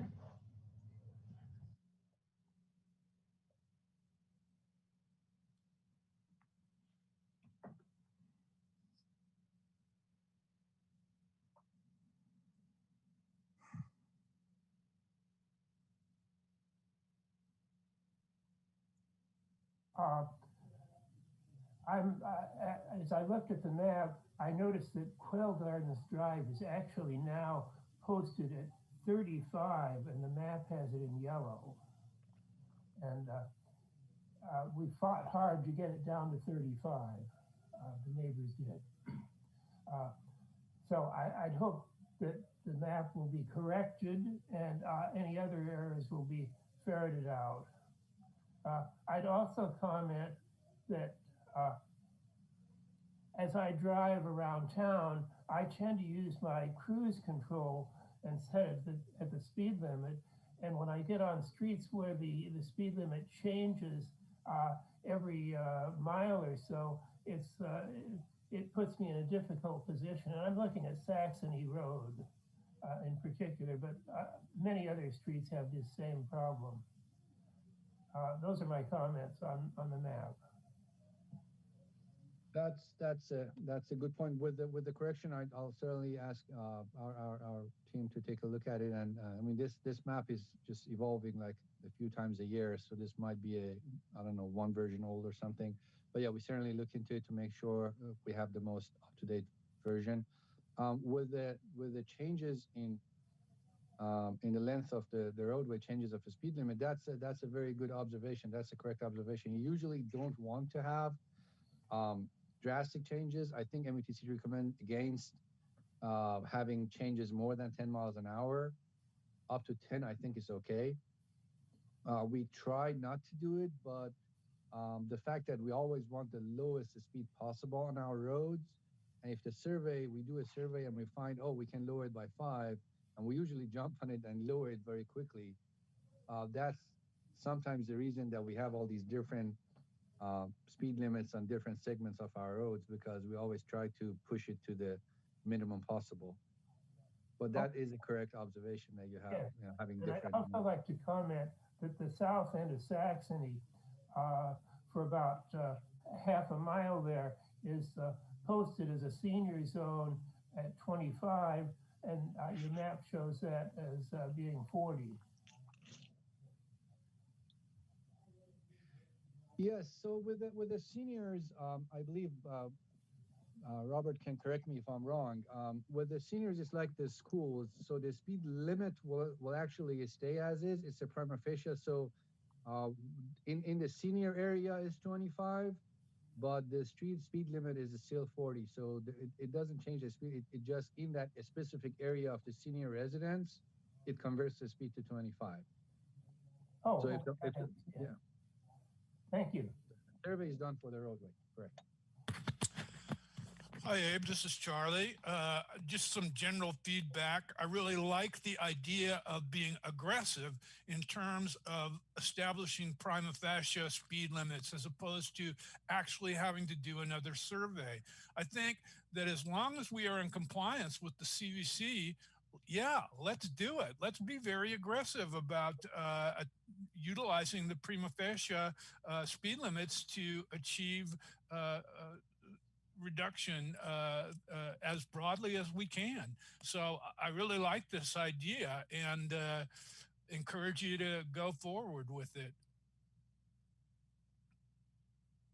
This is Commissioner Benson. I completely agree with Charlie, and I love the fact that you're looking towards focusing on places that don't evoke the sense of a residential or business zone necessarily.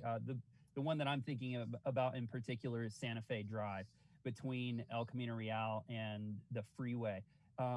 There are senior facilities there.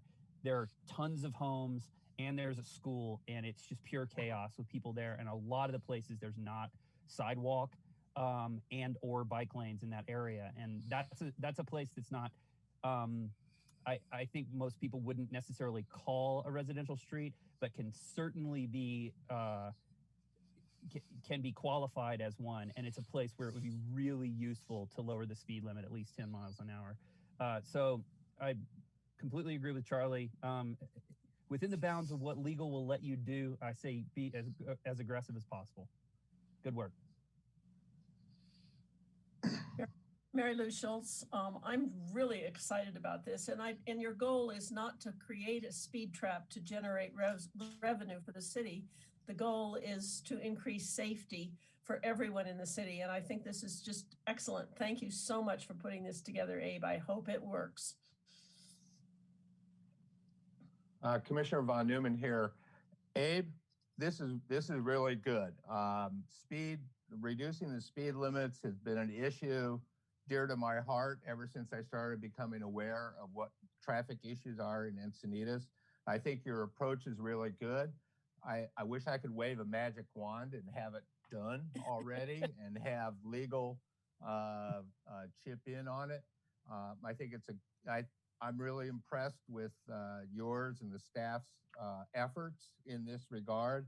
I think it really speaks highly of the city's efforts to make everything safer. I do have one question on the pavement markings. I think the South Coast Highway in Cardiff is scheduled to have 35-mile-an-hour pavement legends put down on them. I think Ed Wimmer had told the city council back in October that could be done. Do you know what the schedule for that is? Yes, so we have a bunch of things going on South 101. The bus stops along 101 close to the beach, they have been removed on both sides. So we want to, because there was a big opening because of the bus stops and we didn't have wheel stops and bollards. So we are adding wheel stops and bollards to kind of make it continuous, the cycle track on both sides. We would need to add bike lanes and buffers and green paint in that area. So that is one of the pieces that is happening. The pavement legends, as you mentioned, is another piece of the work order. And we are also opening up northbound in advance of Las Olas, around 100 feet or so. We're removing some bike lanes and bollards to allow the bicyclists to merge the ones who are in the cycle track to be able to get out of the cycle track in advance of that signal, get into the number 2 lane to allow the vehicles who want to turn right onto Las Olas and get into the parking area to use this cycle track area. So there are a few things that we're also adding a few new signs and some other pavement legends. I think I did update commission on this when the work order was going out. One big thing that we're doing, I think is for the first time in the county, I'm not sure if it has been seen, if I have seen it around, at least in our area, is we are working on creating a stencil that would clarify to the drivers that bicyclists may use full lane in number 2. A lot of drivers apparently feel because of the cycle track, even though they see the Cheryl, and they most probably know what it means because they see the cycle track. They don't take it well that some of our sports cyclists prefer to stay number two and don't use the cycle track for various reasons, and they give them a hard time. We feel this pavement legend that says that uses the Cheryl marking as a bike symbol, and then after it says may use full lane. So there is a bike symbol that is the actual Cheryl, and then there's two lines of wording that says may use full lane. We want to put it on the ground as a pavement legend to clarify to the drivers that bicyclists are allowed to use the full width of the lane. That being said, to answer your question, I spoke to Ian just today about this. We have a tentative schedule that they might be able to do some of the work later this week. But that'd be great. Yeah, but just to not to give false hope, I'm pretty removed by Las Olas, and the wheel stops that need to be added by the bus stops. Those are a different contractor. Our striping contractor cannot do asphalt work. So to bring who first, that's the complication. If we build the wheel stops, then we'll run into the issue that we had last time. They will be black in the middle of the road, and we don't want to have black wheel stops built without being painted. So, but if we bring the striping crew first, then we would have to bring them back again after those wheel stops by Los Olas are removed. So we're that's the coordination is the complication, but something will happen this week or next week for sure. Well, I really appreciate that, and I appreciate all your efforts.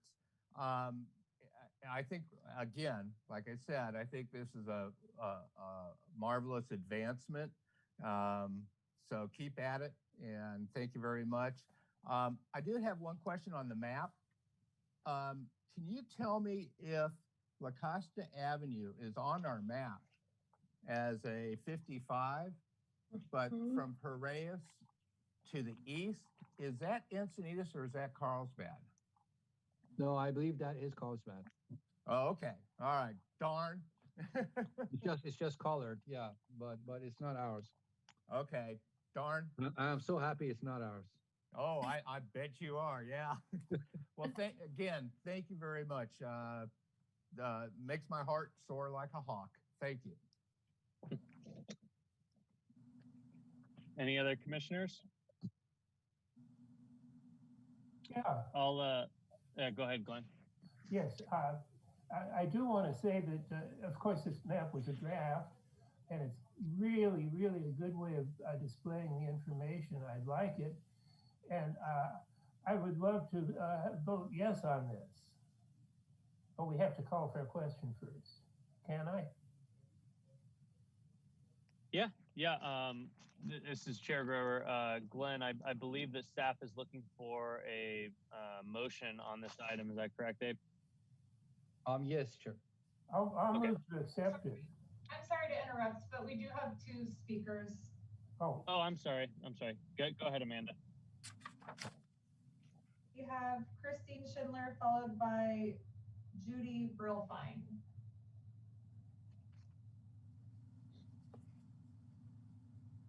Okay, this is Christine Schindler. Can you hear me? Yes. Okay, to be honest, I had forgotten that I even asked to speak on this. So very good update, Abe. I think Commissioner Michael Van Neumann just said that he's an eagle and he's flying or something like that. He's very delighted by the speed limit reduction plan. And I have to second that, whatever he said. So important, right? Because we all know the higher the speeds, the more likely if there's a collision for injuries.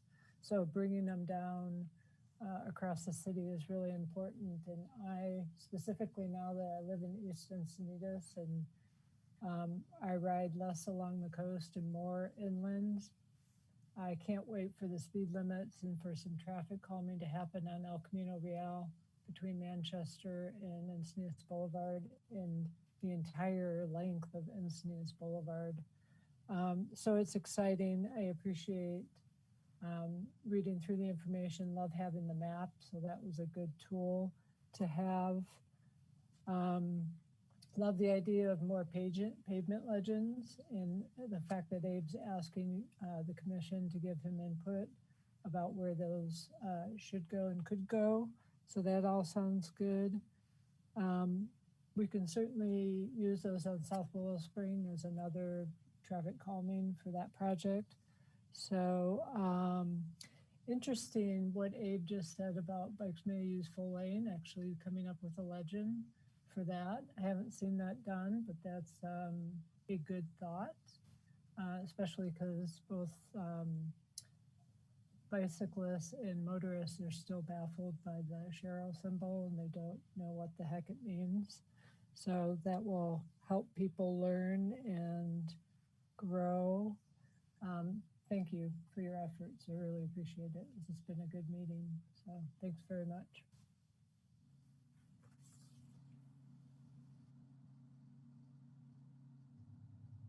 And next we have Judy Pearlfine.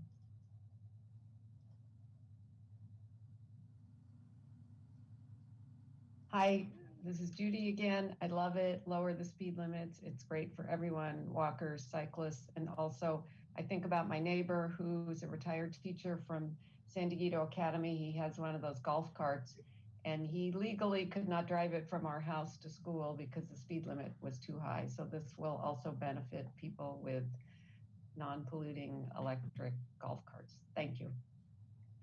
Cool. Great. Amanda, any more speakers? Nope, that's it. Okay, so Commissioner Johnson, I believe you made a motion. Yeah, let's accept this. Great. I haven't commented on this yet, but I agree with all the other commissioners. I think reducing speeds on all of our roads throughout the city to the extent that it's warranted is obviously a good thing. And I fully support what you're doing here, Abe. So I'd like to go ahead and second the motion. Any discussion among the commissioners? If not, we will vote. Okay, all in favor? Aye. Aye. Any opposed? None. Motion passes unanimously. All right, thank you, everyone. Moving on to item 8, the follow-up log.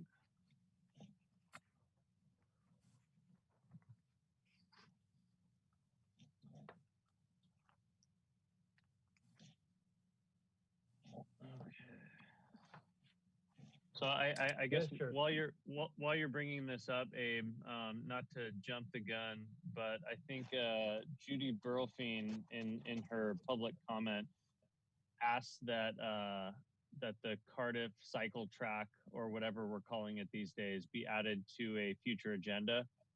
So I just wanted to bring that up now. I think now is the appropriate time when we're talking about the log. I'm fine if there are 2 other commissioners that want to add that to the log as a discussion item. Yes, that would be fine. Commissioner Von Neumann, yes. Okay, great. So there we have 3.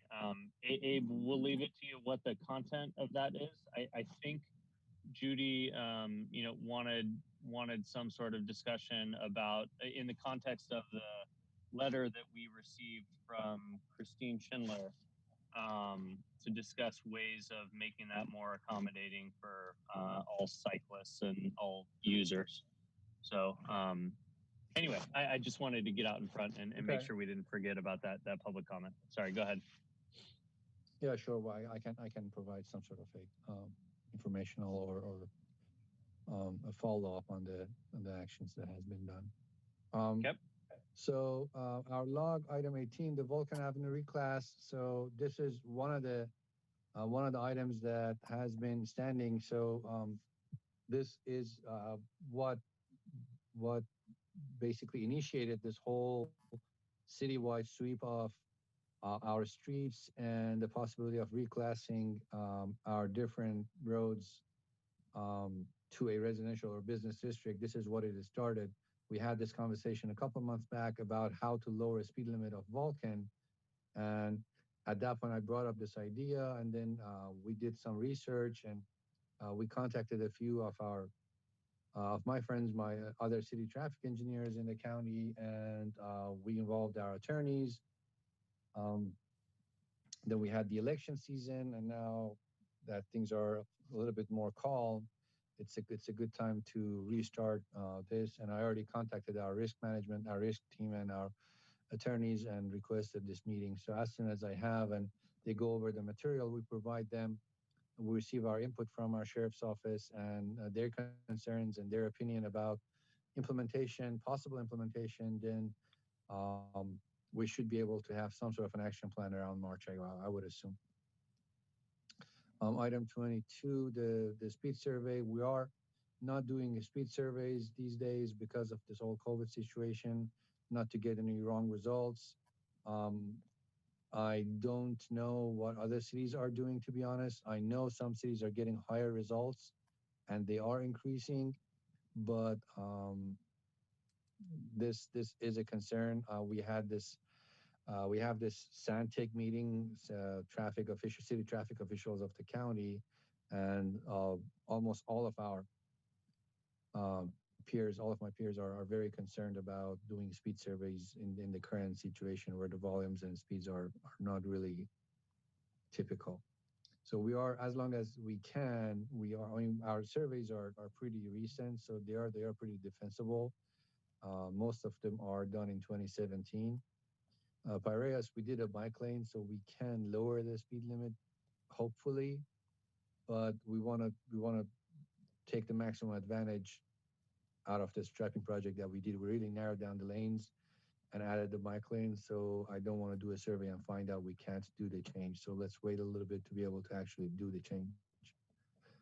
It's one of those opportunities we don't want to miss it. Item 27 is another item that kind of lines up with the report I presented to the commission. One action item the commission asked me to evaluate was to eliminate all the 45s and 55 speed limits of the city. Obviously, we can't do a broad sweep like that to just eliminate all those 45s and 55s. I know state legislature is looking into the possibility of defining a state of California speed limit methodology, but it's short of having that, it's almost impossible to just do a sweep and say, well, city council says we don't want 45s or 55s in the city, and we're changing all those to 30s or something. That's, I think, is impossible. Well, it's not impossible. We can't change the signs. It's just all the tickets will be dismissed. So I think this three-phase approach that we have can help. We might not necessarily be able to change all of them, but even if we're able to change a few of them, that should certainly help. Item 30, the possibility of adding pavement legends. Again, this report touches on that. So the report kind of touches on three of these. Evaluating the crosswalk on San Alejo, it's in our works. We have the Verde crossing that will happen, and the rail crossing there is in the works. I don't know what the construction schedule on that is, but we have three locations that we have that we will evaluate very soon to see if we can add more crosswalks on San Alejo. And again, if we get to a point where we can lower the speed limit of San Alejo to a prima facie 25, that would be a huge plus. Then adding non-controlled crossings or non-signalized crossings would be way easier if you have a roadway that the speed limit is lowered to 25. So that's certainly something to look forward to.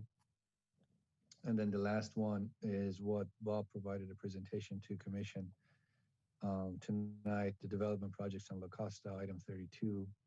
And I think he covered a good amount of information.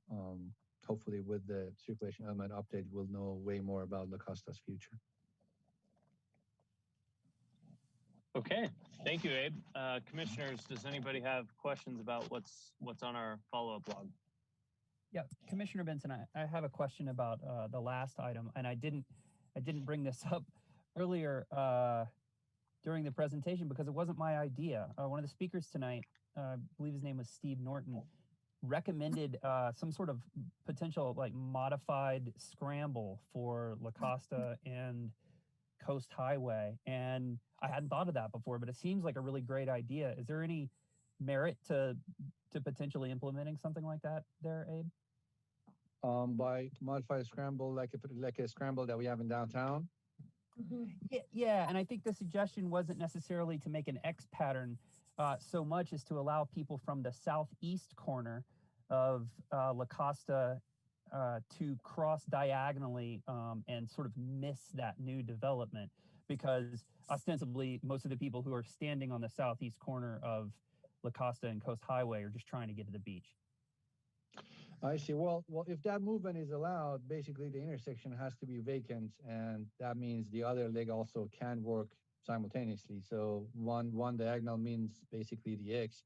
I mean, it is a good point. With the changes that we anticipate with the streetscape and the potential extra delay that will be on 101, I would rather wait a little bit to see how it's going to all, pan out, see what kind of a volume. I mean, we will certainly have a lot of shifts in traffic. A lot of traffic patterns will change with the streetscape, but it certainly is an option. One thing that did come up, but I didn't want to interrupt, was the walkways on La Costa. Some residents brought this up, and this was also a direction from commission to us. The signal that we had reviewed by traffic commission, and then the condition that commission put on the signal to take it to council only if it includes the easterly sidewalk on the east leg between Vulcan and La Costa Court, to basically bring back the walkway that was there. So we're working on that walkway. And also when we started doing that, we saw an opportunity that was long requested by residents, but the opportunity was not there. Now that we think we'll certainly modify the southeast and southwest corners with a signal, we want to use the opportunity to take a nice clean walkway from this Vulcan intersection all the way to 101 on the south side of La Costa. So there will be, hopefully with the signal design that we take to council, there will be a new walkway tied to the signal plan that would show a new clean walkway from the southwest corner of Vulcan and La Costa all the way to 101. Great. That all sounds good. I just wanted to sort of echo that sentiment because it seemed like a good idea to me. And I also do, I see that you would need to stop traffic always, so you might as well put the entire X in. And I side with the people who do want to walk on the lagoon side, even though there aren't really currently any pedestrian specific infrastructure right there. I do think that people should be able to and encouraged to walk over on that side of Coast Highway, that corner of that intersection too. So all the infrastructure that we can put in for pedestrians there, I fully support. I'll add to that. I walk that intersection daily, and we really do need to have a way to get across. The scramble idea really intrigued me when Steve Norton mentioned it, because right now it's okay, but as soon as that hotel opens, it's going to be very tricky to get from to walk across that entrance and exit of that hotel. That's going to be a huge change, and it's going the right hand turners are going to be hitting pedestrians. I'm very fearful of that. So if you just continue to keep track of what's going on in La Costa Avenue, I'd appreciate it. Absolutely, yeah. Okay. Anyone else? We had a letter from a gentleman a couple of months ago about e-bikes on the beach. Is that a traffic commission issue, or is that outside of our purview? This is Chair. This is Abe Bandigan, with your permission, because this was brought on a separate ticket to our attention. Our director is working with the Park and Recreational Department director to see the possibility of modifying our Muni code and add some language. Our risk management office is also involved. Between them, they're working out, ironing out some sort of a citywide policy that would find its way into the Muni code and hopefully clarify a few things with regards to how e-bikes are addressed. Thank you. Yeah, so Abe, I still need to get back to David Warren, who I believe is the chair of the Parks and Rec Commission. We've been having a little bit of a discussion about this. I think we talked about it a couple of months ago. Is this something that we should add to our follow-up log just to get an update from you? Or is it something that the city is already working on and we don't, what do you think we should do here? With the e-bikes? Yeah, not just on the beach, but just like, I think what the Parks and Rec Commission and the Parks and Rec Director at the City of Encinitas were working on was some sort of policy just related to e-bikes in general, given that there's such an influx of their use. Correct. That's my understanding too, that they are coming with some sort of policy with regards to their use. On city streets, I think CVC has a number of codes that are already in place for motorized bikes. Rob, are you still on?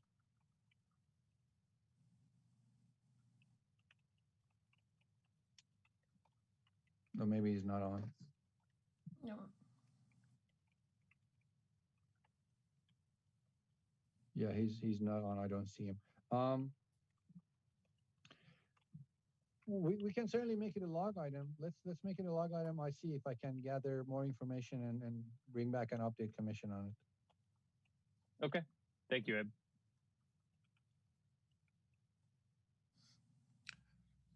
Anything else? Point of order. Just if you are going to add it to the log, you should get two other commission members to support it. I'm supportive of that, Benson. Okay. Was that Marty and Mary Lou? Yeah. Great. Okay. Good point, Charlie. Commissioner Von Neumann here. If we're talking about things to possibly consider for the log, is that what we're doing right now? Mm-hmm. Yes. Okay. Yeah, so I've heard the discussion about the La Costa Ped crossings. Is that an item that should be put on the log? We can do that too. Yeah, I can certainly evaluate it at its current situation. Thank you. I'd like to do that. So would anybody else support that? I think it takes 3. Sure, Benson. Yeah. Okay, yep. Great. Also, I think it was at the last meeting, there was some discussion about looking at a crosswalk at A Street and Coast Highway. Correct. We did look into it. I think we found something. To be honest with you, I didn't have the chance to investigate it. There was a report, I think, from 2017. It was before my time, but there was something. I'll update commission on it next time. Okay. All right. So we don't need to put that on the log, right? I don't know the nature of it. I think Chair Grover mentioned that it was evaluated before for a crosswalk. So I want to see what it is. If it was, this happened once before. I think when Chair Cole was here, he mentioned that there was a crossing. I think it was the F Street crossing that was approved by the commission, but during the transition, it kind of fell through the cracks and it never happened. So I want to find out if it's something similar. And yeah, when I started, nobody told me that there was such a thing approved and it never happened. So it can very well be the case. I'm sure there was a lot they didn't tell you. Yeah. Well, thank you. I knew I wasn't Abe. crazy. Thanks. No, there was something there, but I didn't get a chance to read it. Okay. Thank you. All right. Well, let's move on to item 9, Commissioner Corner. Let's see. This is Charlie. I have an observation to make. It's not something that I want to make a proposal on, but just an observation. I think that the discussion regarding La Costa this evening was interesting in that there was a lot of talk that had to do with the development that is going on along La Costa. And the concern that I hear from the public is that it doesn't seem that there is adequate traffic infrastructure in place to support the amount of development. So I'm not talking about a specific one of these potential development projects that are in place. More my concern is that the public and to a certain extent members on the commission, this commission, are sort of out of the loop in terms of the traffic ramification of some of these developments that are being approved by planning. So that is my observation, and perhaps the concern that goes with the observation is that there may be an opportunity for better communication between planning and traffic to make sure that the planning process is adequately addressing the traffic impact. Now then, by raising that objection, or not an objection, but observation, I certainly don't want to make things more complicated, you know, trying to get dual levels of sign off or making sure that the planning commission does not feel like that we are not trusting their assessment. But it does seem that there is an opportunity for better communication because these issues are related, and to a certain extent, I can understand the public's concern when they come to the Traffic Commission and we kind of go, well, you know, we don't know anything about these different proposals for development that are going to be impacting traffic, and they will be impacting traffic in a really significant way. So what I am voicing is an observation. I am not proposing a change. I am not criticizing. I'm just saying that it's sort of problematic. So there's my observation, and that's it. Yeah, thanks, Charlie. This is Commissioner Grover. I'll just kind of jump on that because several of you commissioners will remember when we had I think it was a working session between the City Council and the Traffic and Public Safety Commission maybe 2 years ago or something like that. And at least based on my recollection, the gist of that meeting was we need to be more involved in things that are related to traffic and public safety. And a lot of it seems to, you know, skirt past us and go to Planning Commission or go to City Council. You know, Charlie, you bring up some really good examples. I think that the circulation element is another really good example. I wouldn't be surprised if, you know, aside from the fact that we've mentioned it several times, if it just didn't come to us and went straight to Planning Commission. So I guess what I'm saying is I agree with what you're saying, Charlie. This is sort of the ongoing, you know, friction as traffic and public safety commissioners wanting to be empowered a little bit more and deal with things that are related to traffic and public safety. And I don't really know. I thought we tried to get that across in that meeting with City Council, but you know, it seems like a lot of discretion on these things continues to lie with the Planning Commission and obviously the City Council. But as the Traffic and Public Safety Commission, it would make sense that some of these things at least come before us as informational items, but really they should be coming before us for decisions, for motions. So I'm agreeing with you, Charlie, on this one. Commissioner Von Neumann, I agree also with that. We need to break down the silos among the departments here in Encinitas. Commissioner Johnson, it seems like some of these development projects come with traffic studies. And do those go past Abe? How does that work? Yeah, they pass. My group, Bob Gralka, as mentioned, is our engineer in charge of reviewing those traffic studies. And there are countywide and statewide standards and guidelines with regards to how those traffic studies has to be done. So they're not at the discretion of the developer or their consultant. There are guidelines on how these studies have to be done. and there are these things called significance thresholds, meaning they have to present their impacts, and if they are above those significance thresholds, then there are two solutions. One is for them to provide mitigation measures that would cover those impacts to the level that would bring the impact below that significance threshold.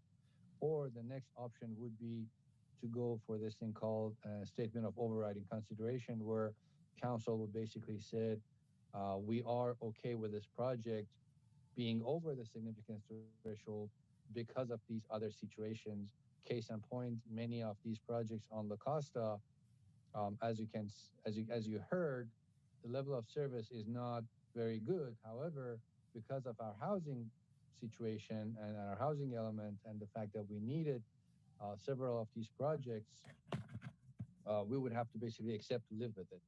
We couldn't widen, the solution would have been to widen La Costa, but council knew that nobody wants widening La Costa, and the consultant the developer would say, okay, well, I have a significant impact. I'm okay to contributing toward widening of La Costa, or even widen La Costa at my frontage. I have a couple 100 feet of frontage. I'm okay with widening it, or paying for it. But then the city would say, no, don't do this, and we want to override. So there are situations where you end up overriding the developer's finding, and on the book, it would look like the impact is huge, but there are other implications if you want to accept the mitigations that comes with it. Could we at least be informed of what's coming down the road? We can. However, I want to warn you, I'm not sure if any of you follow our planning commission items. One single development project, if it's important, it's a 3-4 hour item by itself. Our planning commission items many times go close to midnight. There are a lot of interest in residents. If a topic that seems not really directly impacting some of our residents gets 6, 7, 8 public speakers on our commission, a development project on La Costa that impacts all the residents of La Costa easily gets 60, 70, 80 speakers. And obviously, depending on commission's role and how much of an authority the commission would have in approving or denying a project, which I think council would have to define that, the involvement of public would change. If there is really not much that the commission has authority over, the involvement of public would be less. But I still feel like it would need its own meeting in a way. I mean, we do have the option of having special meetings. I mean, this can be a direction from commission that upon receiving the direction from traffic commission on a specific project or a sensitive project in town, we would have to have a special meeting just to talk about that specific project and its traffic impact. We certainly can do that. Abe, so Abe, it's Abe, you're saying be careful what you wish for. Yeah, because there are two separate things. One is with or without council's authority. So we have two separate ways. One is to just business as usual. We want to know about this. And we all know that our authority over them is very, very limited. When it goes to planning commission, Bob Grolka, our engineer, the most he can do is this was reviewed by the traffic commission as an informational item. Planning commissioners, this was reviewed by our traffic commission. It was supported or it wasn't supported, or these are their comments. That's without getting any kind of a special authority or a special role from council. That might be a simpler role that commission can play, but even that, I bet we will have a lot of residents that would come to you and would request your active involvement and your action, while then you would have to say, this has happened before, commission would have to say, well, our role is very, very limited, and it's not like we can't take a serious action on this item, which would cause some disappointment.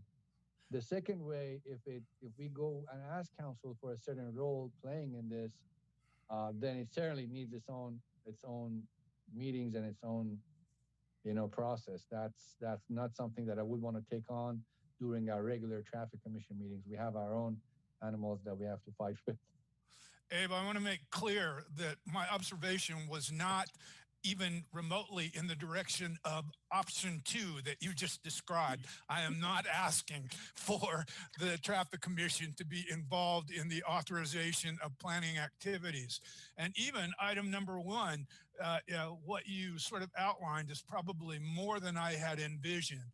I was merely expressing that I feel a little frustrated in terms of not even knowing the implications. So what is the possible opportunities then in terms of my identifying a certain level of discomfort? And I think that I do not want to get into this sort of need for sign off or authorization by the Traffic and Public Safety Commission. And furthermore, I don't want to be informed of every planning traffic study that comes down the pike. I think when the really big ones come up, just perhaps a little communication as to something that is a high impact planning would be sufficient from my perspective. So I fully appreciate your understanding and guidance on this matter, understanding the complexity of the whole planning procedure, and furthermore, council's desire to really sort of own these kinds of things. But nonetheless, I think that an awareness of some of the major ones is a useful thing without getting into encouraging or inviting public comment on them. Perhaps the way that it is included in the agenda could be under something like item 4 this time, where we just give a very brief status.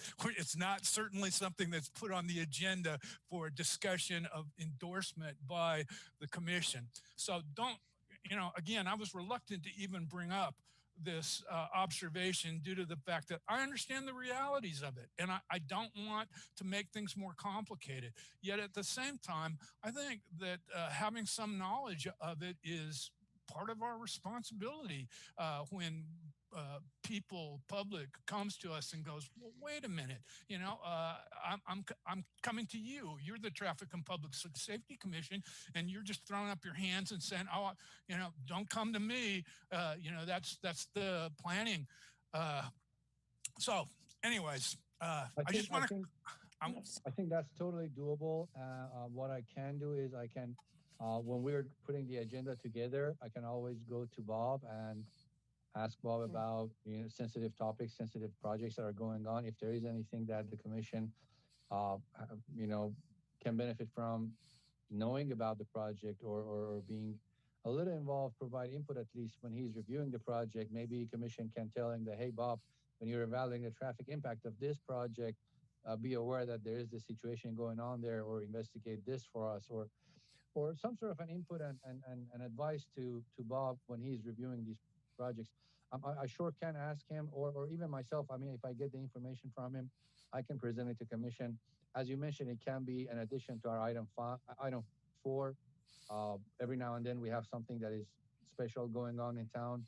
We come and provide a 5-minute information. It doesn't even need to be a formal presentation. It can just be me talking about the project or Bob talking about the project and provide you the info. We can certainly do that. That sounds good. Great. I agree. Yeah, that's good. Comment. I don't know if the council sees this as being not assertive enough and seeking out opportunities to improve things, but this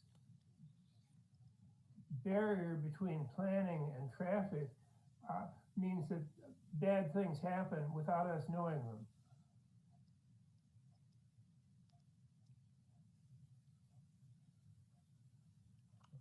Well, again, when the city was incorporated, was it 85? I think that's the way the Muni Code was written, and that's the way the commissions were formed. The role of the Planning Commission is a little bit different from the role of the Traffic Commission. So again, it doesn't mean it can't change, but my role and my responsibility kind of limits what I can bring to the commission and what I can make an agenda item. So that being said, I'm all for providing as much information as I can to the commission. Appreciate that. Great. Thank you, Ed. Anybody else on Commissioner Corner? I'm going to regret if I don't ask this question. This is Commissioner Benson. Just on the, you called it something different, but the variance from implementing the mitigation that might be suggested by a traffic study, such as widening La Costa for specific development. Is there, and I mean, that's a variance that I support, again, because I think that to the extent that you enable automobile transportation, you induce demand for it. Has there been a circumstance, to your knowledge, in the city of creating a variance for parking requirements where real estate is limited or something like that? Or do those stand steady even while we might forgive certain mitigation for a development? I would have to research on it. It's not something that I know. It just occurred to me. Charlie, I think that I'm also very hesitant for this commission to take on such a wide breadth of responsibility. And I think that your suggestion and observation just mainly made me feel guilty for not paying more attention to the Planning Commission. That's all I got. Okay. Thank you, Marty. Anybody else? If not, we'll move on to item 10, adjournment. I move we adjourn. I second. All right, we got a motion and a second. All in favor? Yep. Aye. Aye. Any opposed? None. Motion carries unanimously. Thanks, everyone. Thanks, y'all. Thank you, Thank you. everybody. Good night. Thanks, Bye, guys. Abe.